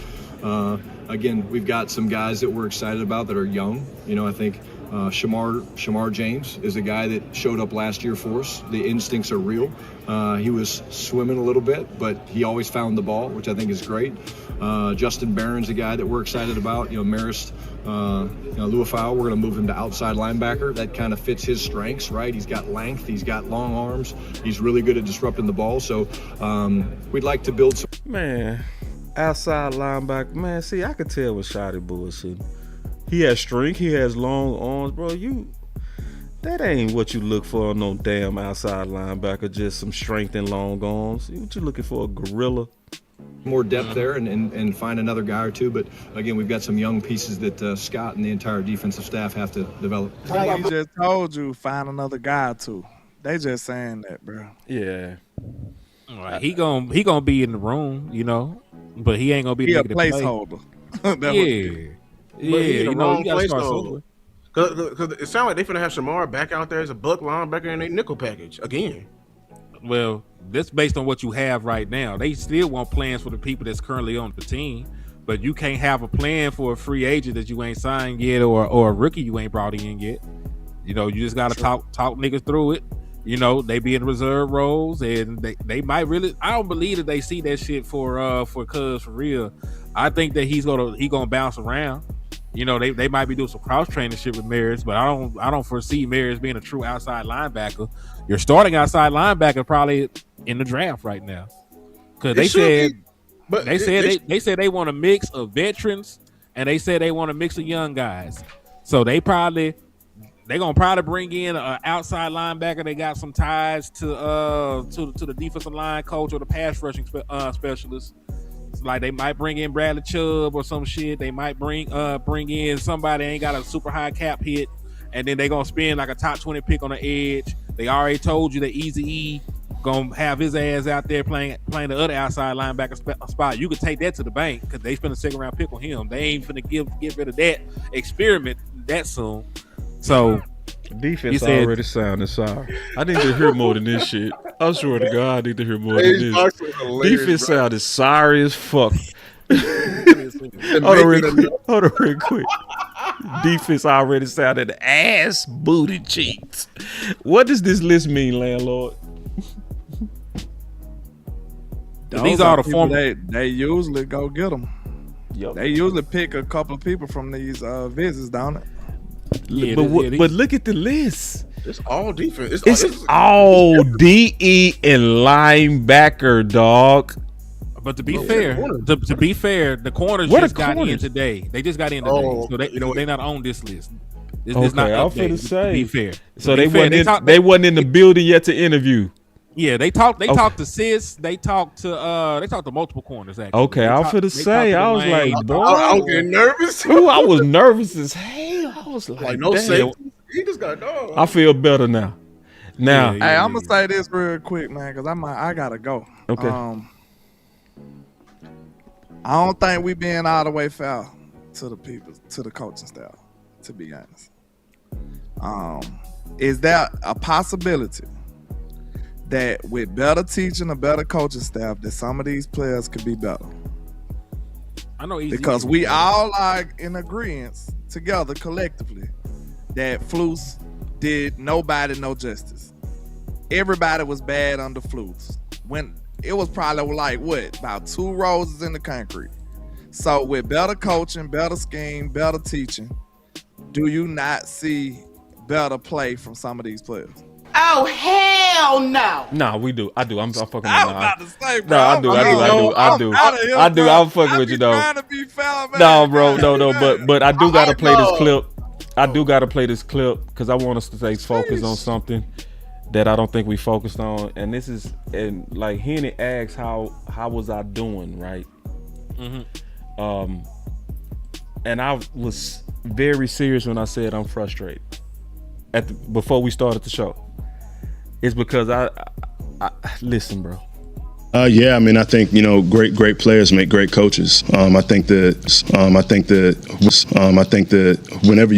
whenever you form a defensive. Yeah, I mean, I think great players make great coaches. Yeah, I mean, I think great players make great coaches. Yeah, I mean, I think great players. Yeah, I mean, I think Yeah, I mean, I think. Yeah, I mean, Yeah, I mean, I think. Yeah, I mean, I think great players make great coaches. Yeah, I mean, I think great players make great coaches. I think that whenever you form a defensive structure, is about the players that you have.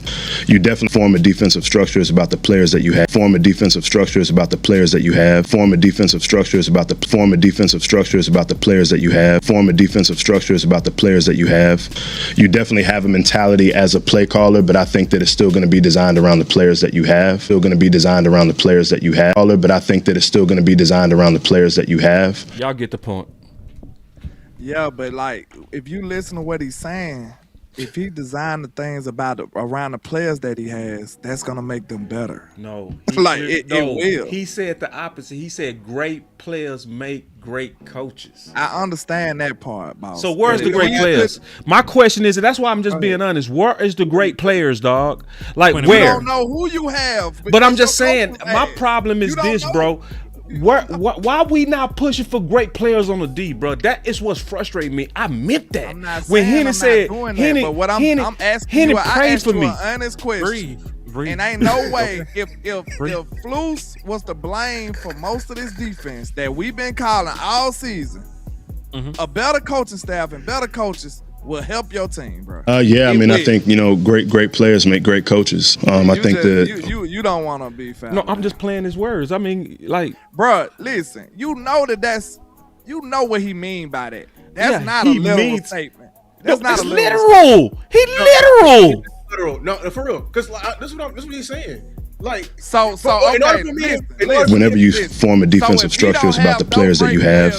You definitely have a mentality. Because if that's the case, we shouldn't hire him. He just talking? No, if he don't have dope players, he's limited of what he can scheme up. But hold on, but hold on. You're not gonna have a team full of dope players. I ain't say team. But hold on. May I speak? Right. Because I'll say this, you do got some building blocks on here. You wouldn't have came here, you were starting at ground zero. Like literally, I give y'all niggas a lot of flack about having $320 million DTs. You got the best defensive tackle room in the NFC. That's it. That's a starting point. What else we got? You also I'm gonna keep going. Okay. You listen. You can't judge what Donovan Izaraku is after one season with a bad coaching staff. You just spent a second round pick on the man. You have no idea what he is. You can't say he's a bad player. I don't see how y'all don't see the Hold on, wait a minute. I just don't see Can I get to what I'm saying without sound effects, nigga? Man, no, man, you killing me. Cause I already told you I was pissed about this, and y'all trying to sell me that bullshit. I told you I was pissed about this. Before the show, I told you I was pissed that you trying to hype me up on a dude that's gonna take 3 years to cook. How you know gonna take? It always take them 3 years to cook. That ain't new. Niggas, there were Edge this year had 10.5 sacks. What you talking about? Most of the time, you know it take these dudes 3 years to cook, bro. We know that. That's why we was always pushing for a veteran DT. Yeah, for defensive tackle, not no for all of it. The whole front take 3 years, bro. I've been saying that, and you know that. Well, Anderson was dope second year, dog. There's plenty of niggas that came. It ain't plenty. It's few. There's plenty. It ain't plenty, bro.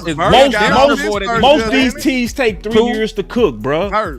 And I'm not gonna be hype over no dude that let Clown and beat him out on sacks. Dude let an old ass man beat him out on sacks, and he's supposed to. We supposed to have been looking at him at 12. I'm sick of that. I'm sick of all these people that's comparing him. Oh, he's gonna replace Micah Parsons, and then he only get you 2 sacks and shit. Like, I'm just sick of that. Stop hyping up these average ass dudes, man. We need some greatness on that D. I'm sick of it, man. That's all I'm gonna say, and I swear you ain't even let me get through my shit. Go ahead. My bad, bro. But I told you, Henny, I was mad about this, didn't I?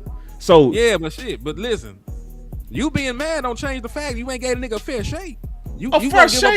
A fair shake, nigga. You gonna give him a second round pick after one goddamn year? Say what he is, bro, what he is. I always say that they take 3 years to cook, bro. I don't believe that. I don't believe that for an edge, dog. I just don't. How long did it take Tank to cook? Shit, year 2 before he got hurt. Year 3 is before he cooked. He had 8 sacks year 2, dog. No, he had 6. He had 6. Look this up. He had 0 the first year. He had 6. He had 0 the first year. I'm gonna tell you, hold on. He didn't turn up to year 3, bro. That's when he became Tank, the real Tank. Year 3. When did David Irvin turn up? Never, because he never played. Year 3. And David Irvin was when he turned up. Tackle. Yeah. No, he was a 3 tech. He played some edge too. Yes, he did. He was, but he an interior player. That nigga ain't a full time. But he did play some edge though. He did. But the point is, and everybody know, I've always been saying that. Like I said, 2015, 8 sacks. 2015, nigga had 8 sacks. He got hurt year 3. He didn't play 2016 really. I need to go look at them sacks, and you was right on that. But that still ain't turning up. Because if he was turning up, why was then he saying we need a war daddy? Because it's fucking Jones. Because this Jerry. Because he wasn't Jerry doing say shit like that all the time. Because he wasn't doing shit. That nigga had 8 sacks. I just don't see how. I can see how on my one bad hand, for cutting you off, Henny. On one hand, we say Flus was terrible. He fucked everything up. But then on the other hand, we can't improve with the coaches. I just like we can't have it both ways, man. That's all I'm saying. All I'm doing is you gotta be able to be honest if you're gonna say that. We said honestly, and that's one of the reasons he was fired. When that man got fired, we was popping bottles, the whole nation, because we felt like he was stubborn. He wasn't teaching nobody. His defense was not working or gelling with these people. So, okay, if you say that, and we all are excited and we feel like we impressed by what we've been seeing by this coaching staff so far, this defensive coaching staff, it's no way you can say it's just gonna be they just done. Like, bro, Donovan Izaraku might come out and cook. Damn, hold on. I got 2 super I ain't get. I'm sorry, y'all. I'm not. Ain't nobody saying we counting on it. I'm saying, are they gonna get better in year 2? Y'all denying the fact that they should. That's crazy. There should be an upward trend in development, man. That's all I'm saying. Of course, it's gonna be an upward trend. But what I don't like is y'all literally ignoring the coach. That's what's frustrating. He said. Yeah, I mean, I think great players make great coaches. The man literally. All right, landlord, when you give your final words, bro. I'm gonna say this, bro. I know for a fact that he said that true enough, it happens. But I'm gonna tell you straight up, great coaches say that a lot. And it don't necessarily mean that they are shit, like they just trash. Greg Popovich said the same thing. I swear to God, Greg Popovich said the same thing. Without great players, I wouldn't be nothing. I would be trash. Do you actually believe that? They just being modest. They being humble. That's why players like to play for people that say stuff like that. That's not just a end-all, be-all statement, bro. I promise you it's not. Coaches say that shit all the time. They just being modest. They being humble. Coach a wide receiver too. Bet you don't do that.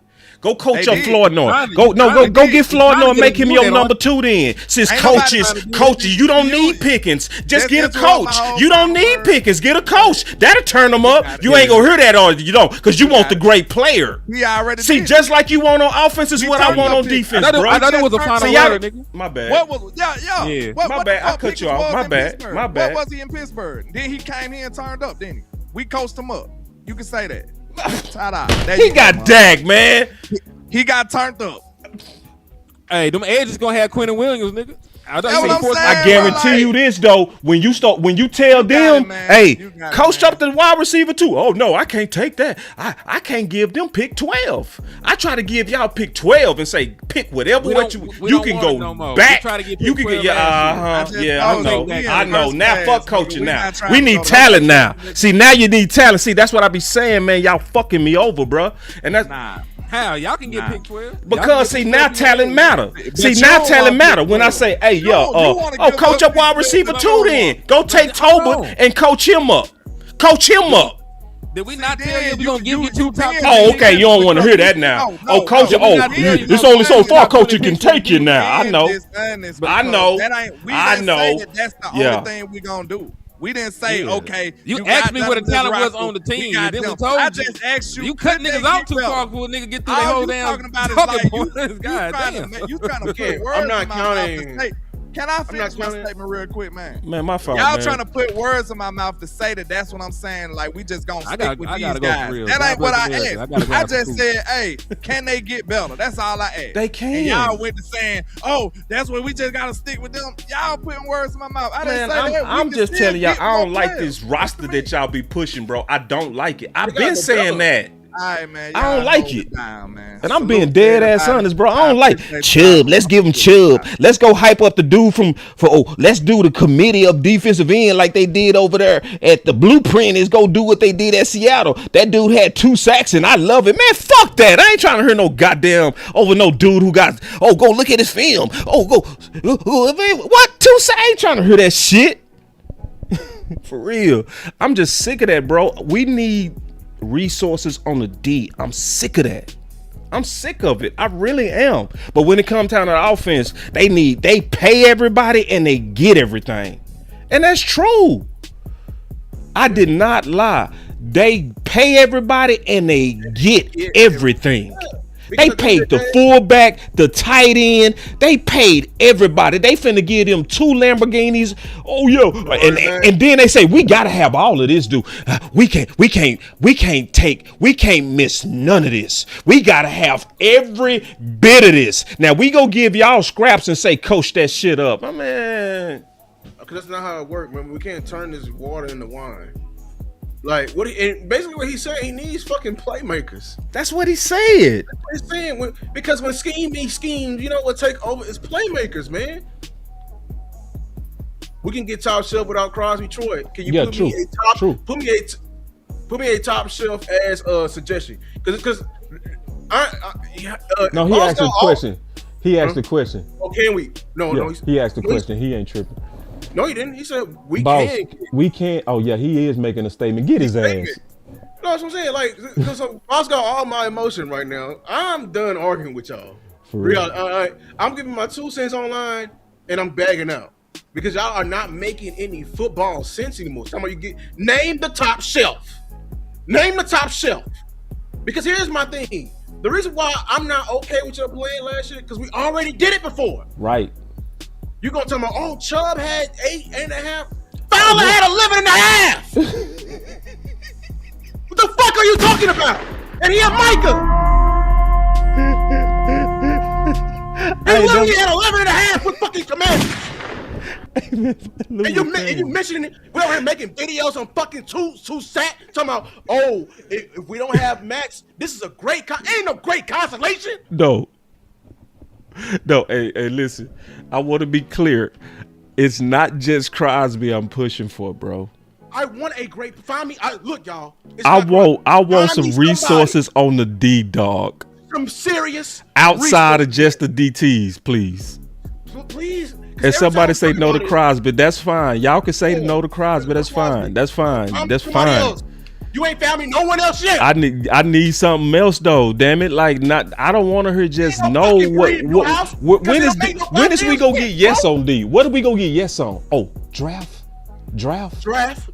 Oh, draft. No, we can talk about draft. We just saw all this shit, bro. I'm not even gonna lie to y'all, bro. It's probably like one edge that is capable of a draft pick that we can sit back and be like, phew, he is gonna be good. Right. All them other edges, even the ones who ran 4.5s today, they are developments, bro.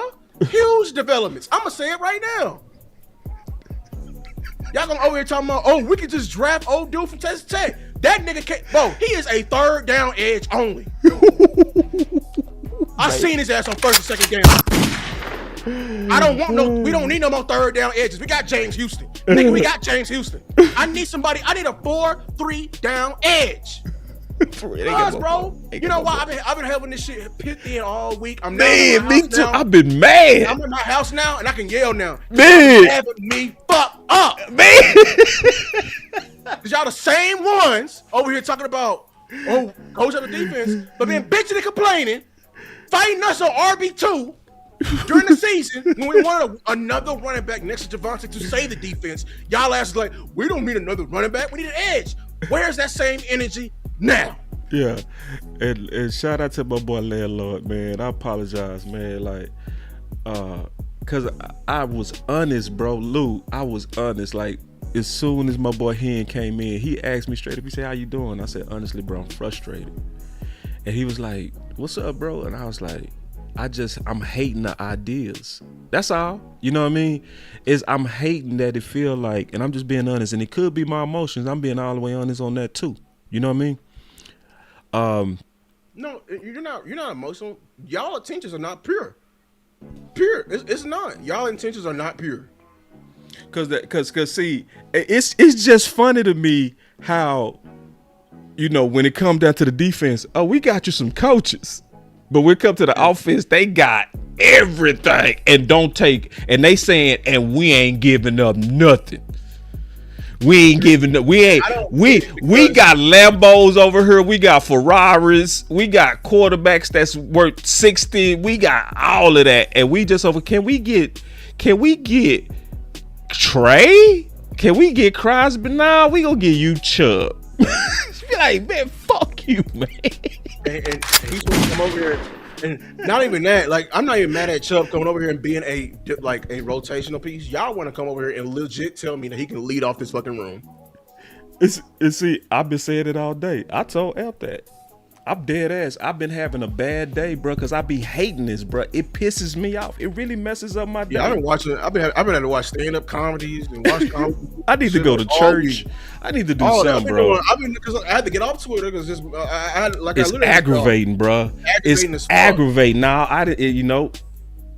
You putting words in my mouth. Nope. I'm just not gonna let y'all keep throwing out these BS ideas. Nope. No, I clearly said I'm cool with Crosby and I'm cool with Trey. But then when I'm talking high level, I ain't trying to hear these low level ass. I'm not even trying to hear nothing about no Donovan Ezeraku. I ain't trying to hear that. Because I'm gonna be honest with you, I'm not counting on that shit. I'm not. He got you 2 sacks this year, bro. 2 sacks. 2, y'all. And then when he got pulled over, what was his weight? 220. Dude built like a safety. Y'all crucified me when I said he needed less reps. When I said he was getting his ass handled by Malata, I got crucified. Remember, I came out the preseason like, he don't need to be getting more reps than James Houston. Oh no, throw him out there, y'all. This is how Micah developed. Y'all was literally comparing this nigga to Micah, and he didn't even tie his damn shoes. I appreciate Day Walker so much. Day Walker, that's my dog, bro. Cause he said that's a true fight, boss. I can't lie. Us team weapons ain't fair when it comes to that, bro. I can't lie. Exactly, bro. That's what I'm talking about. When it comes, dog, we over here like, bro, we'll give y'all pick 12. They like, no. I'm like, damn. We trying to build a D, and you saying build it with nothing but B's and coaching. I ain't trying to hear that, bro. Bro. I want some talent. And then if it ain't Crosby, if it ain't Trey, what's y'all ideas? No, that's what I'm saying. Like, if it ain't Crosby, is a long shot. Can y'all give me another legitimate idea though? Yeah. I don't want to hear about no Khalil Mack. I don't. Okay. Yeah. You did offer up some solutions. You did. I got to give DA League credit on that. He gave me 5 names that he said these are good people that can probably be worth looking at. Okay. So I'm gonna be fair to him. He did, right? Now, some of them people. No. Right. Some of them, I'm gonna be honest. Chase on. No. Right. Always I'll listen to. Always a legit. He gonna cost some bread too. I'll listen to Always. He has some production. Chase on. Hell no, y'all. Hell no. And see, check this out. They're both positions of need, but one is a position of more importance. How would that discussion go? Well, it's the position of more importance. There's a lot of factors that go in.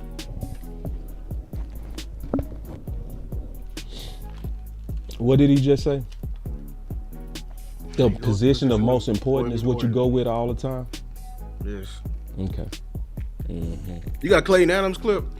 I can pull it. It would take me a while. Yeah, it takes. Okay, well, no, I'll show it. Let me see if I can pull it. But my point is, now you got Will McClay say you always go with the position of most value. You always, and it's like I'm honestly sick of getting fought on that. You know what I'm saying? And so, and this is, let me explain this, and then we can get off. I ain't gonna spend all day on this. I just want us to spend some time, and I'm gonna be fair. I'm gonna go look at DA list. I looked at Chubb though, right? That was somebody that was on a lot of people's list, right? I looked at him.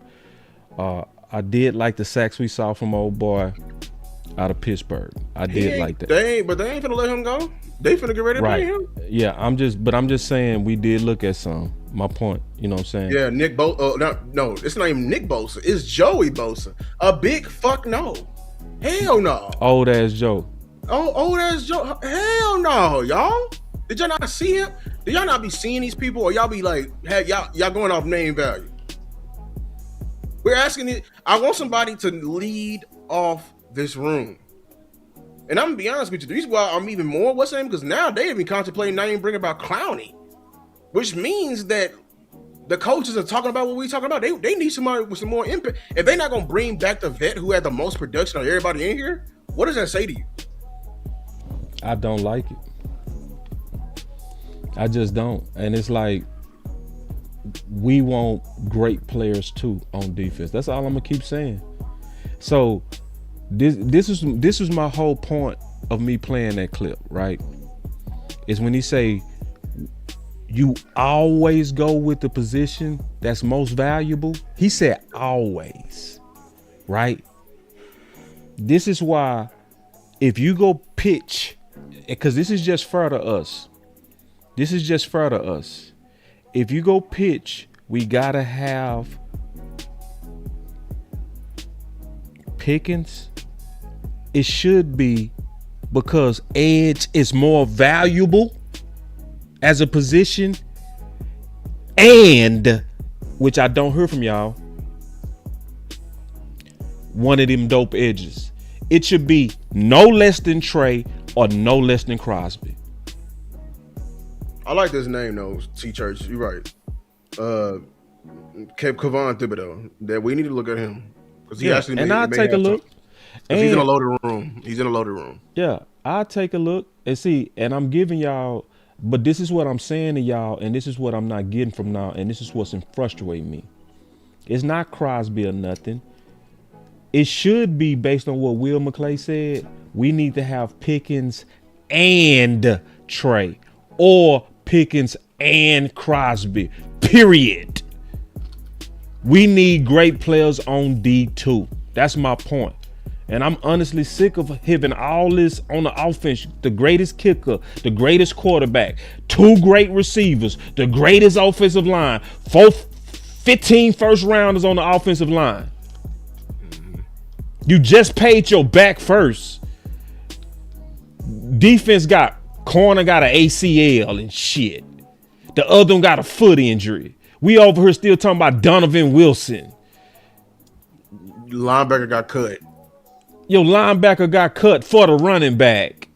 He showed it. Yeah, like we over here moving around people to make room. You know, we got questions on Marist Liufau. It's like now you move him. It's like, can I get some good news on D, bro? Like I know we got to be patient and let them work, but I do got a right to be mad right now, bro. I'm like, yeah, man, I ain't liking this, bro. You just had the 4th worst defense in history, bro. You're not moving enough urgency like that shit ain't happening.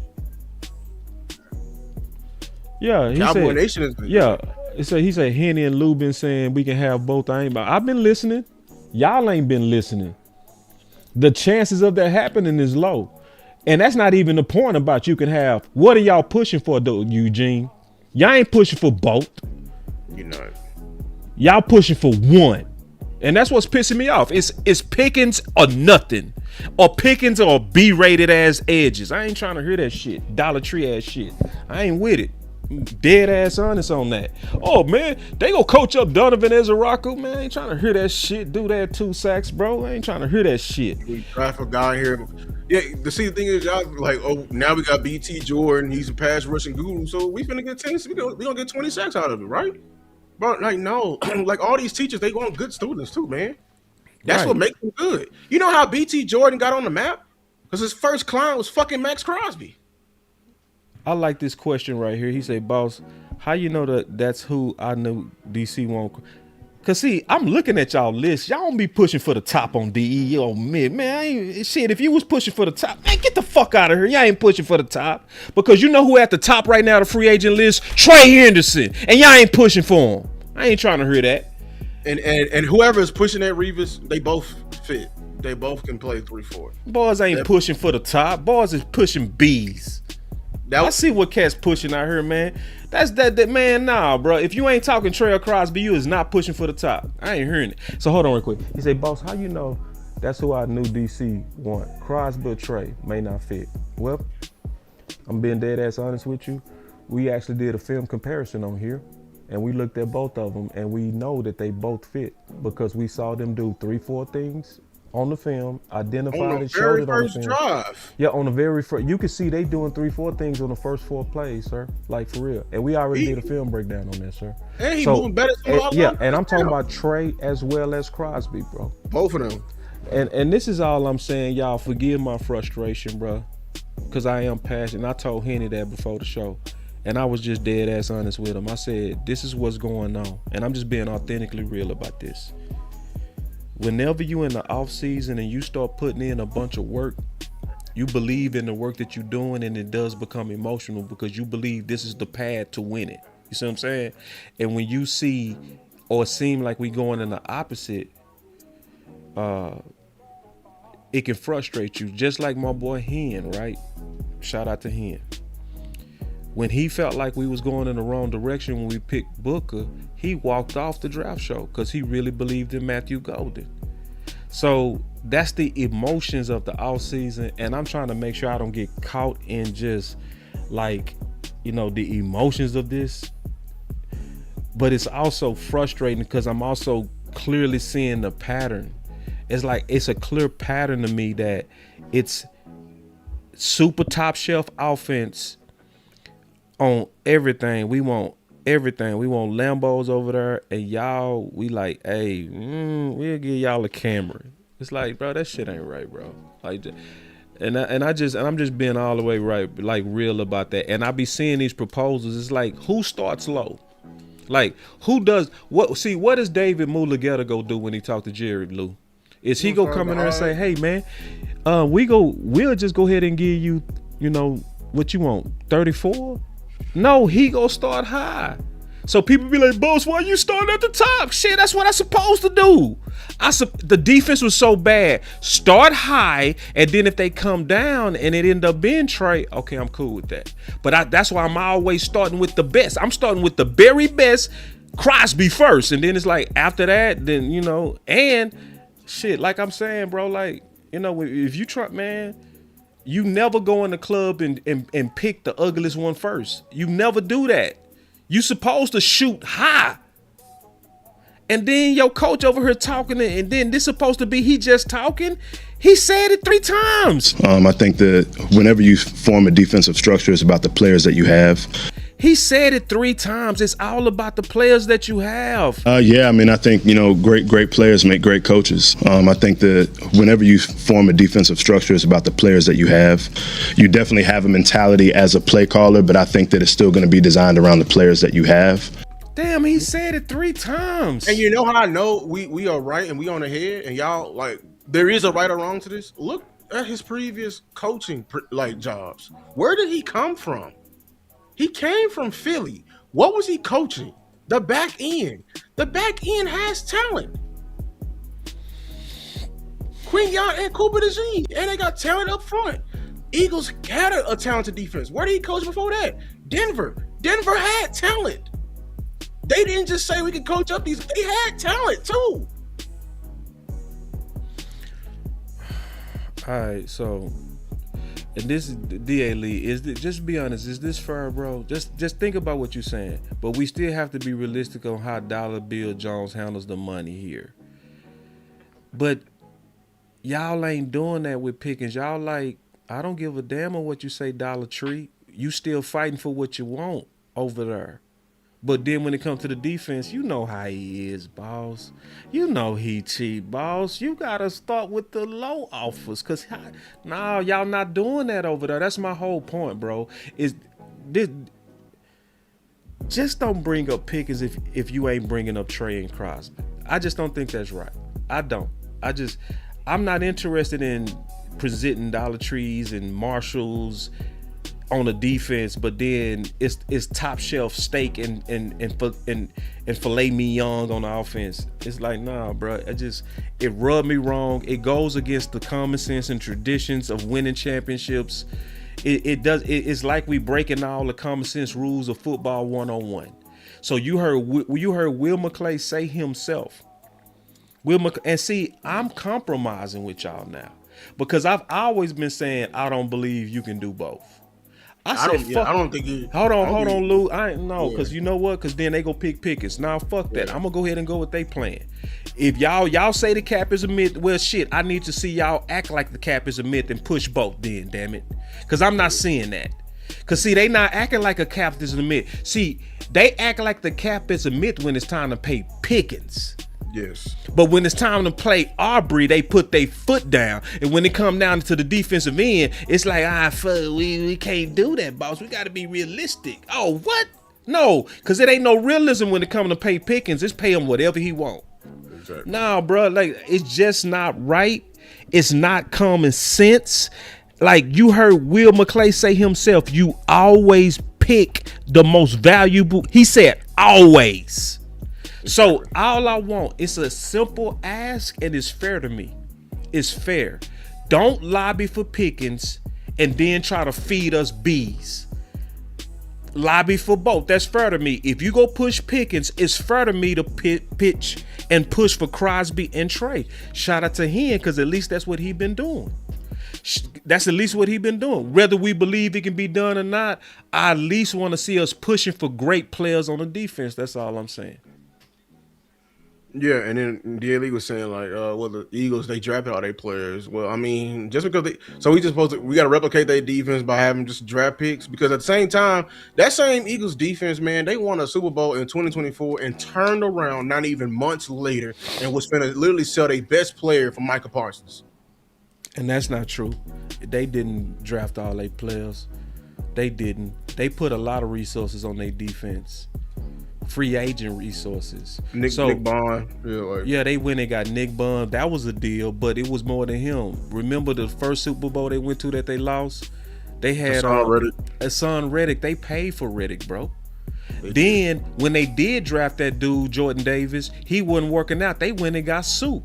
Then they got limp, and they invested into their D, bro. They didn't just say, "Hey, we drafted, figured out." No, they didn't, bro. They put money on their D. They put money on their D, bro. And before they had Queen, they were paying their corners too. Yeah, and then they went and got Sweat before they drafted them 2 youngsters. They went and paid for 2 corners.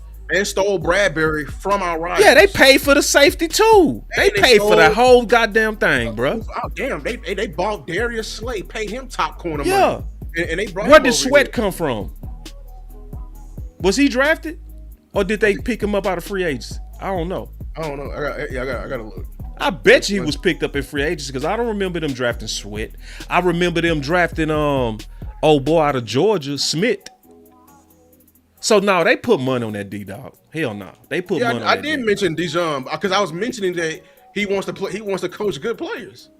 But y'all sitting there and telling me like just because he drafted them, we got to draft these too. That's the only way we get good players. We can't buy them. We bought a receiver. We bought a defensive tackle when we finally owned up and said like it's not gonna take that long. Ezaraku is not going to. Ezaraku is going to get better, but it's still a developmental year. I'm not counting on a developmental year to be somebody to actually live up to his what's name.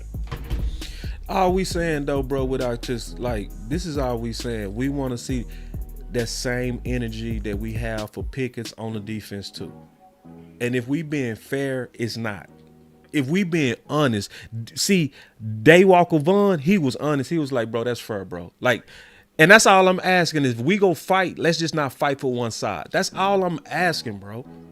You know what I'm saying? And it's not right for us to be like, the kicker, hell no. You put your foot down on the kicker, but when it comes to Pickens, it's unlimited money. The cap is a myth. So it would just make my day if I saw us fighting for talent, like top talent. Like somebody that we know dope as hell on D. Like Tremaine Edmonds, right? Yeah. Who see somebody like that. Ain't nobody in Dallas talking about him, bruh. Or Cameron Curl. Yeah, some like real dope dudes. Real safety. I don't want no bottom tier. We need a top tier. Yeah. And if you saying like, why you y'all been pushing edge? Well, we've been pushing edge because edge is a high value position. That's right. So I want the most bang for my buck that I can get. I still want. We've been saying, and that's why we've been having to fight like hell last week in spaces and everything like that. Because people been like, y'all just want to get Crosby and stop. Like, who the fuck said that? I ain't say that. Nobody said that. And then we don't want to trade Pickens no matter what. We only honored 2 trade requests. One player for player, and the second one is Dan Graziano. That's it. Other than that, I don't want to trade Pickens just for picks. Yeah. And I'm going to tell you another thing I don't want. I don't want a team that's led by their offense. I don't want that. I don't either. That shit gonna lose. That's the shit. I ain't gonna lie. That's why I stopped arguing with y'all. Because y'all over here trying to change the fucking rules and shit. We are not going to win a Super Bowl ever led by them. I just don't want to be led by the offense, bro. I don't want Dak in his 30s throwing that bitch 40 times. 50 times and shit, bro. I don't, bro. I want us to, no, bro. After seeing this past playoffs, that's the route we want to go, y'all? Yeah. We have quarterbacks that literally are worse than Dak, made it further than Dak has ever seen, literally coasting. Right. And it wasn't coasting on weapons. And then it was coasting on their defense, man. And there's one more thing that I hate too. Since I was able to let it all out today, just keeping it 100, I was able to let it all out. I don't think we really thinking about the code.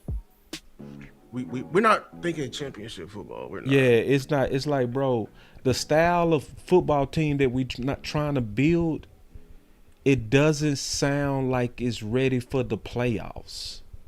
See, Parker said that. Like Parker said, see that playoff? Been in it. Yeah, he been in it. He was like, it's different.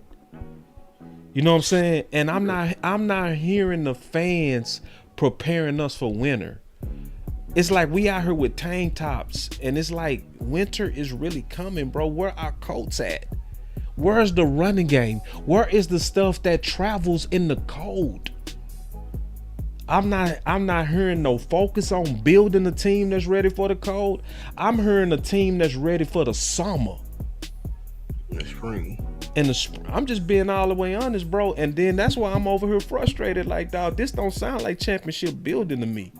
This sound like some fun shit. It sound like it's gonna be fun, but it don't sound like when it just.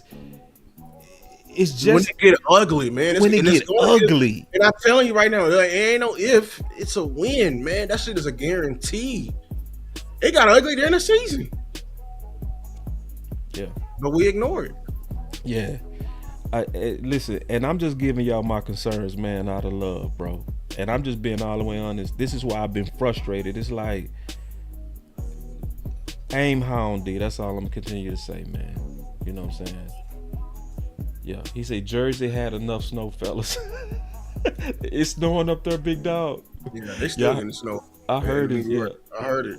Yeah. Hey, look, Ed just said it. That's true. Top heavy with skinny legs. Yeah. And we just talking real, man. That all I ask, I'm interested in the defensive ends by committee. I'm gonna give y'all a look at that. I just don't like that we lead off with that. I just don't. Especially, and then I'm not over here, Lou, where it was just Eberflus. It was just Eberflus. It was Eberflus' fault. Like, no, Eberflus got fired because he knew he had lack of talent and he didn't maximize that. That's why he got fired. Eberflus, there was a role where Eberflus could have saved his job. All he had to do was blitz a little bit more to show he was trying. And it's another thing too. I'm not over here like, if Clowney had all them sacks and pressures, wasn't he under that same scheme? Yep. Okay. So if the old man was able to get off, why wouldn't them young bulls it was exactly like what we talking about right now? That committee shit. That committee shit. 3 second rounders, y'all? Yeah, we had 3 second rounders and Fowler with 11 sacks. 11 and a half. I'm talking about fresh off. Like, that was a home run. Knock out of the park. We already did committee. And then y'all saying trust it again? Y'all at least ain't over here like, maybe we should put more talent on that. Maybe one guy. Just one guy. Like, let's give them like Trey. Let's give them some dope shit. That's what they was missing. You know, they would have looked That's a whole what they lot was different. missing. They would have Micah. They would have looked a whole lot different in that room. Maybe it's not. Okay, sure. Micah gone. We can't get that, but we need to aim for something that is similar to that. Yeah, aim higher, man. That's it, bro. I'm gonna give my final word. Cowboy Nation, we getting ready to start a draft show next week, so y'all be looking out for that. It's gonna be us doing it through DC Universe like we did last week. The last year we had, I think, some of the dopest draft shows, period. So we gonna be talking about likely on the first show who gonna be some potential big nickels, right? Because Parker identified that as the superstar guy we gotta get that right? So we gonna start it off with that. So we gonna be looking at free agents as well as draft picks that could be that potential nickel. The nickel that fits Parker's vision. Because now I fully understand him. Because see, when I first was watching Philly, I really honestly didn't understand Cooper DeJean. I didn't. Just keeping it real. You feel me? When I was watching him play us game 1, I was like, why is he back there at safety? You know what I'm saying? But now I didn't understand why they was complaining about CB2. I'm like, damn, man, he played corner? And then I understand why. Now I understand he was the nickel. He was everything. He was everything, but he was special back there too. I could see the vision of what Parker did. And because I remember some of them key plays. I remember when he tried to take Ferg head off in the end zone. Y'all remember that when Ferg dropped that ball? That was Cooper that was beelining his ass. You know what I mean? Coming straight at him like a missile. And then on the last play of the game, when CD dropped that ball, it was Cooper DeJean right there again that was trying to take his head off. But he was the nickel. I was like, I get it. He was a versatile player. He was their super player. So we got to go find Dallas that. You know what I'm saying? So we going to be talking about that. And then we going to be talking about all the other positions of needs and what's the best way to go about it. So the draft show is going to kick off our draft show. So I just want to talk about that. excited for that. And it's gonna be the whole crew. It's gonna be, you know, obviously Amp, Star, me, Lou. I'm gonna try to see if I can recruit Dome, because Dome put a lot of time on this. I know he been looking at these dudes already since last year, real talk. So I'm gonna try to reach out to Dome and see if he'll want to get down with it, you know. So anyway, man, I'm excited for that. But you know, y'all forgive my frustration a little bit. Y'all be patient with me. I have been upset. I was just being honest about that. I want us to build this deep, and I don't sense the urgency. Just keeping it real. And the last thing I'm gonna say on my final word is, y'all saw me like this before. You know, the last time I was like this, Lou? The last time I was like this, bro, is when we picked Pickens. The last time we was like this is when the last time I was like this is when we made the Pickens hire. You know why I was mad? Because the moment we got Pickens, everybody stopped working. And like, yeah, my boy say, where's the OC? The OC is a professional trainer now. He training professional athletes and high school players. So he'll come whenever we ask him. But I intentionally don't ask him because I want him to stay focused on the bigger thing that he's doing.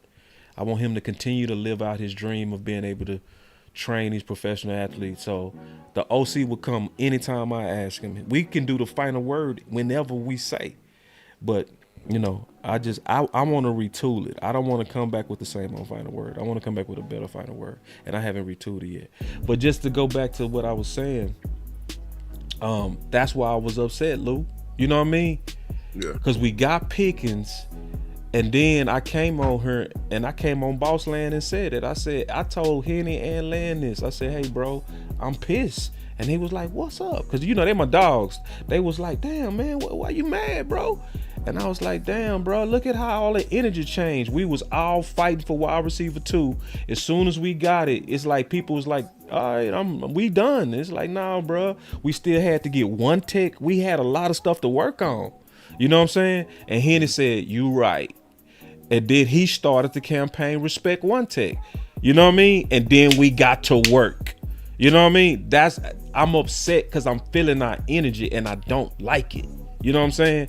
And I'm just glad I'm in a place to where I can just be honest like that. And then my boy Hen got behind it. He was like, you right, bro. We ain't grinding on that one take like we. And he went to work. I will say, I tell the OC big dog, I'll make sure I tell him Day Walker. So if y'all see my anger, that's what it is, bro.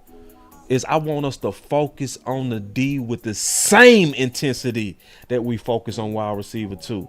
And I'm honestly, frankly, sick of us acting like the way to win it all is with receivers. I'm sick of that. It's a team. We need a team. It's more than just, oh, if we get the weapons, we good, and we act like that.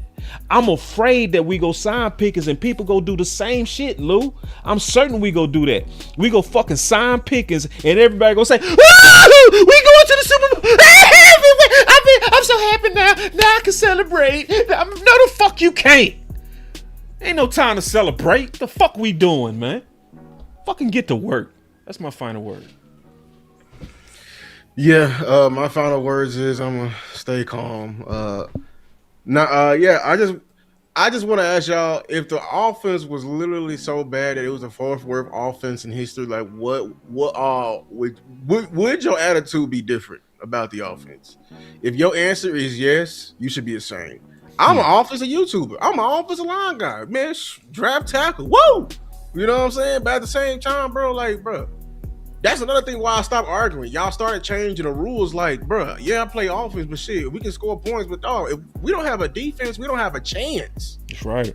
And that's real. There is no change in the rules to that. Right. There is no, we can revolutionize. No, you can't, bro. This has always been a formula every single year, because that's the only thing that travels. There is no way you can get around it, y'all. No way. Even the best quarterbacks, even Mahomes, Joe Burrow ain't. Look, y'all want to know how important, and this is why I'm fighting y'all so hard on what, because and why we said we're going to be the Bengals part 2. The last time the Bengals went to the Super Bowl, it was not because of that offense. It's because of the defense. Y'all can go that offense. They had the worst offensive line ever. Matter of fact, they was calling him They was calling Burrow the next Andrew Luck because he was getting like sacked 7 times in the playoffs, and they kept dropping back and throwing that fucking ball. The damn defense was playing out of their mind. They had so many. Burrow literally said we got to the Super Bowl because of the D. He literally said that. The defense and the kicker. Yep. They had Jesse Bates, bro. They had a younger Hendrickson. They had a dog on the other side of him. They had Awuzie from us. Joe did. They had dogs at linebacker. That defense for Cincinnati carried them to the Super Bowl. That's facts. But then they had a crucial decision: pay the wide receiver 2 or pay the defense. And they chose the wide receiver 2, and they ain't sniffed it since. I wonder why. Because you didn't make the responsible decision and actually pay the group. Keep that group together, because we're gonna need that group no matter how you say it.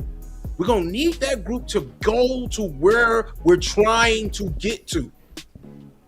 And I'm very disappointed, because we literally just saw our defense was literally just giving it up every game. And we saying like, yeah, basically we're just gonna aim low, because that team was so bad, pretty much anybody we can get is better than what we had. You know what I'm saying? We're just going in with a defeated mindset. Well, it is better than what we had. You know what I'm saying? We can go get a safety right now that's on his one leg, but hey, it's better than what we had. We can go get a linebacker for the cheap right now, even though he had all the red flags. But Kenneth Murray was the worst in the world. But guess what? It's better than what we had. Where is your pride? Your urgency. Like, where's your urgency? Yeah. Like, all y'all Cowboy fans, that's why I don't argue with y'all on Twitter. Y'all ain't serious. I wish y'all stop talking fucking football. Y'all fucking hurt my brain sometimes. Talk about this shit. I played this game, dog. Got coached by on the highest of levels, and never was this shit ever uttered. Ever uttered. And the niggas who coach me are literally in the league. My offensive line coach got promoted. He's literally the Washington Commanders offensive line coach right now. The head offensive line coach for the Commanders. He did not believe in this shit. No. At all. At all, man. No, this shit ain't ready for the winter, bro. Well, this is not ready for the winter, bro. You bro, at every level. Nope. Same. It's the same formula. We cannot get around this shit. We are not going to outshoot everybody. And here's the thing, y'all are not. It's just so bothering me. Dog, they actually figured us out at the end of the season. Why we forgot that? We got locked up at the end of the season, dog. We did. Durante and Brian did it. And they didn't have nobody back there. That's it right there. Look, Lou. Defense, it does matter. That's man. The hashtag right there. Defense matters. I'm taking it. That's it. Shout out JT Wook, man. God dog. You know what I'm saying? That's the thing. I just think how we going about it, we are not prioritizing it, bro. I love the coaching hires. I love them so much. But y'all over here talking about, well, it's going to be the same thing for the offense. No. See, the thing is, that offensive line was so bad. We hired Clayton Adams and Connor Riley, and we also got Booker. We didn't just stand on our hands of what we did and be like, well, we good. No, we hired Schottenheimer, Junior Adams, and we got to go get Pickens. We got coaches and players. Why we can't see that's the same formula that it worked for the offense, it needs to work for the defense as well. And we didn't just go get anybody for the offense. We went to go get top of the top, creme de la creme. Right. The defense, we need that on the defensive side too, man. And that's my final words. Defense matter too. I'm gonna cut this music and say this part. I've been thinking about this too. I've really been thinking about this. I just saw something that is very big. What my boy Roy just said. He said, I'm telling y'all, Vosh nailed it. He has an interview with Stephen Jones. Fixing defense was an alert. I just want to say this real quick. I've been thinking about that. I've been like, when is my boy Vosh going to get a chance to interview them Joneses? I've been thinking about that. You know, they say he got one scheduled with Stephen. First of all, if that happens, this is a epic ass day, for real, bro. Yeah. That's one. It's gonna be a signature day for the community, bro, and for him. to know that my brother worked from those humble beginnings to the point to where you now are directly seated with the people that make these decisions, and you get to ask them questions that could potentially influence the organization. That is like beautiful. And I love it. Shout out to Vach, bro, and shout out to Aisha and different people that are representing the YouTubers within .com, bro. This is just, I'm like floored right now. If that happens, I'm just like, damn, bro. You know what I mean? And I want to say this about Vach, because me and Lou, when we went to training camp, Lou never met Vach officially at that time. And you know, I forgot how me and Vach talked, but some kind of way we linked up or something, right? And I said, hey, bro, Lou never met you, bro. You know what I'm saying? And he said, yeah, I'm going to come by and see y'all. You know, now, keep in mind, he busy as hell, okay? Right.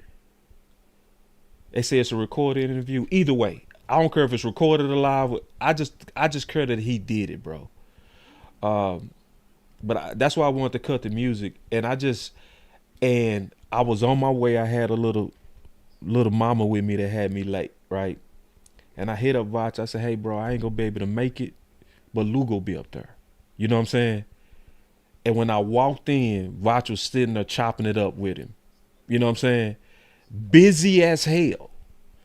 And then then I walked in, I said, damn, bro, I thought you would have been gone. He said, nah, bro, I was just waiting on you. I want to make sure I shook your hand before I had to get up out of here. You know what I'm saying? And we chopped it up. And one of the things that I love that he said, bro, he said, I'm always a YouTuber. I'm never going to stop being a YouTuber. And I know he mean that. And he moves like that. He does. He moves. Like, everybody don't move like that. That's why I always said the best thing that ever happened to him was when the volume separated. Because guess who was still there for him when the volume separated from him? YouTube. The YouTube community.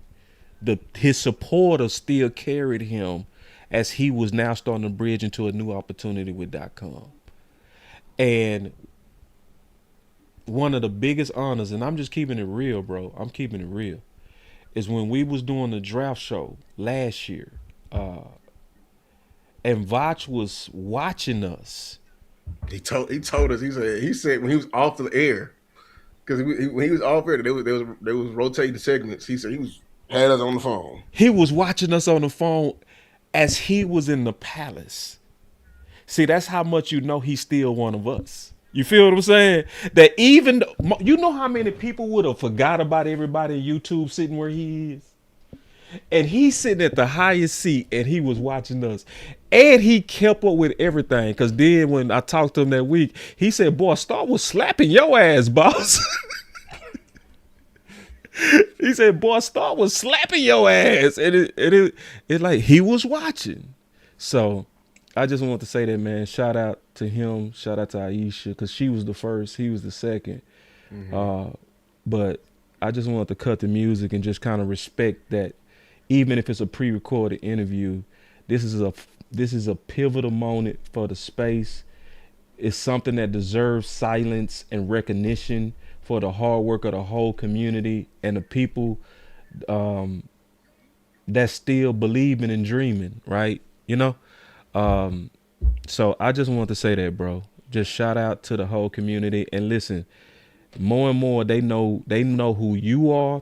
They know who the people in the chat are, and they definitely know who all of us are, man.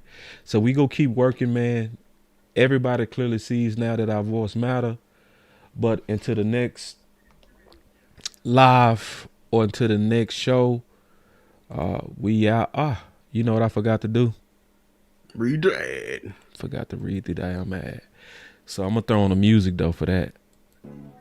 No, I'm throwing this.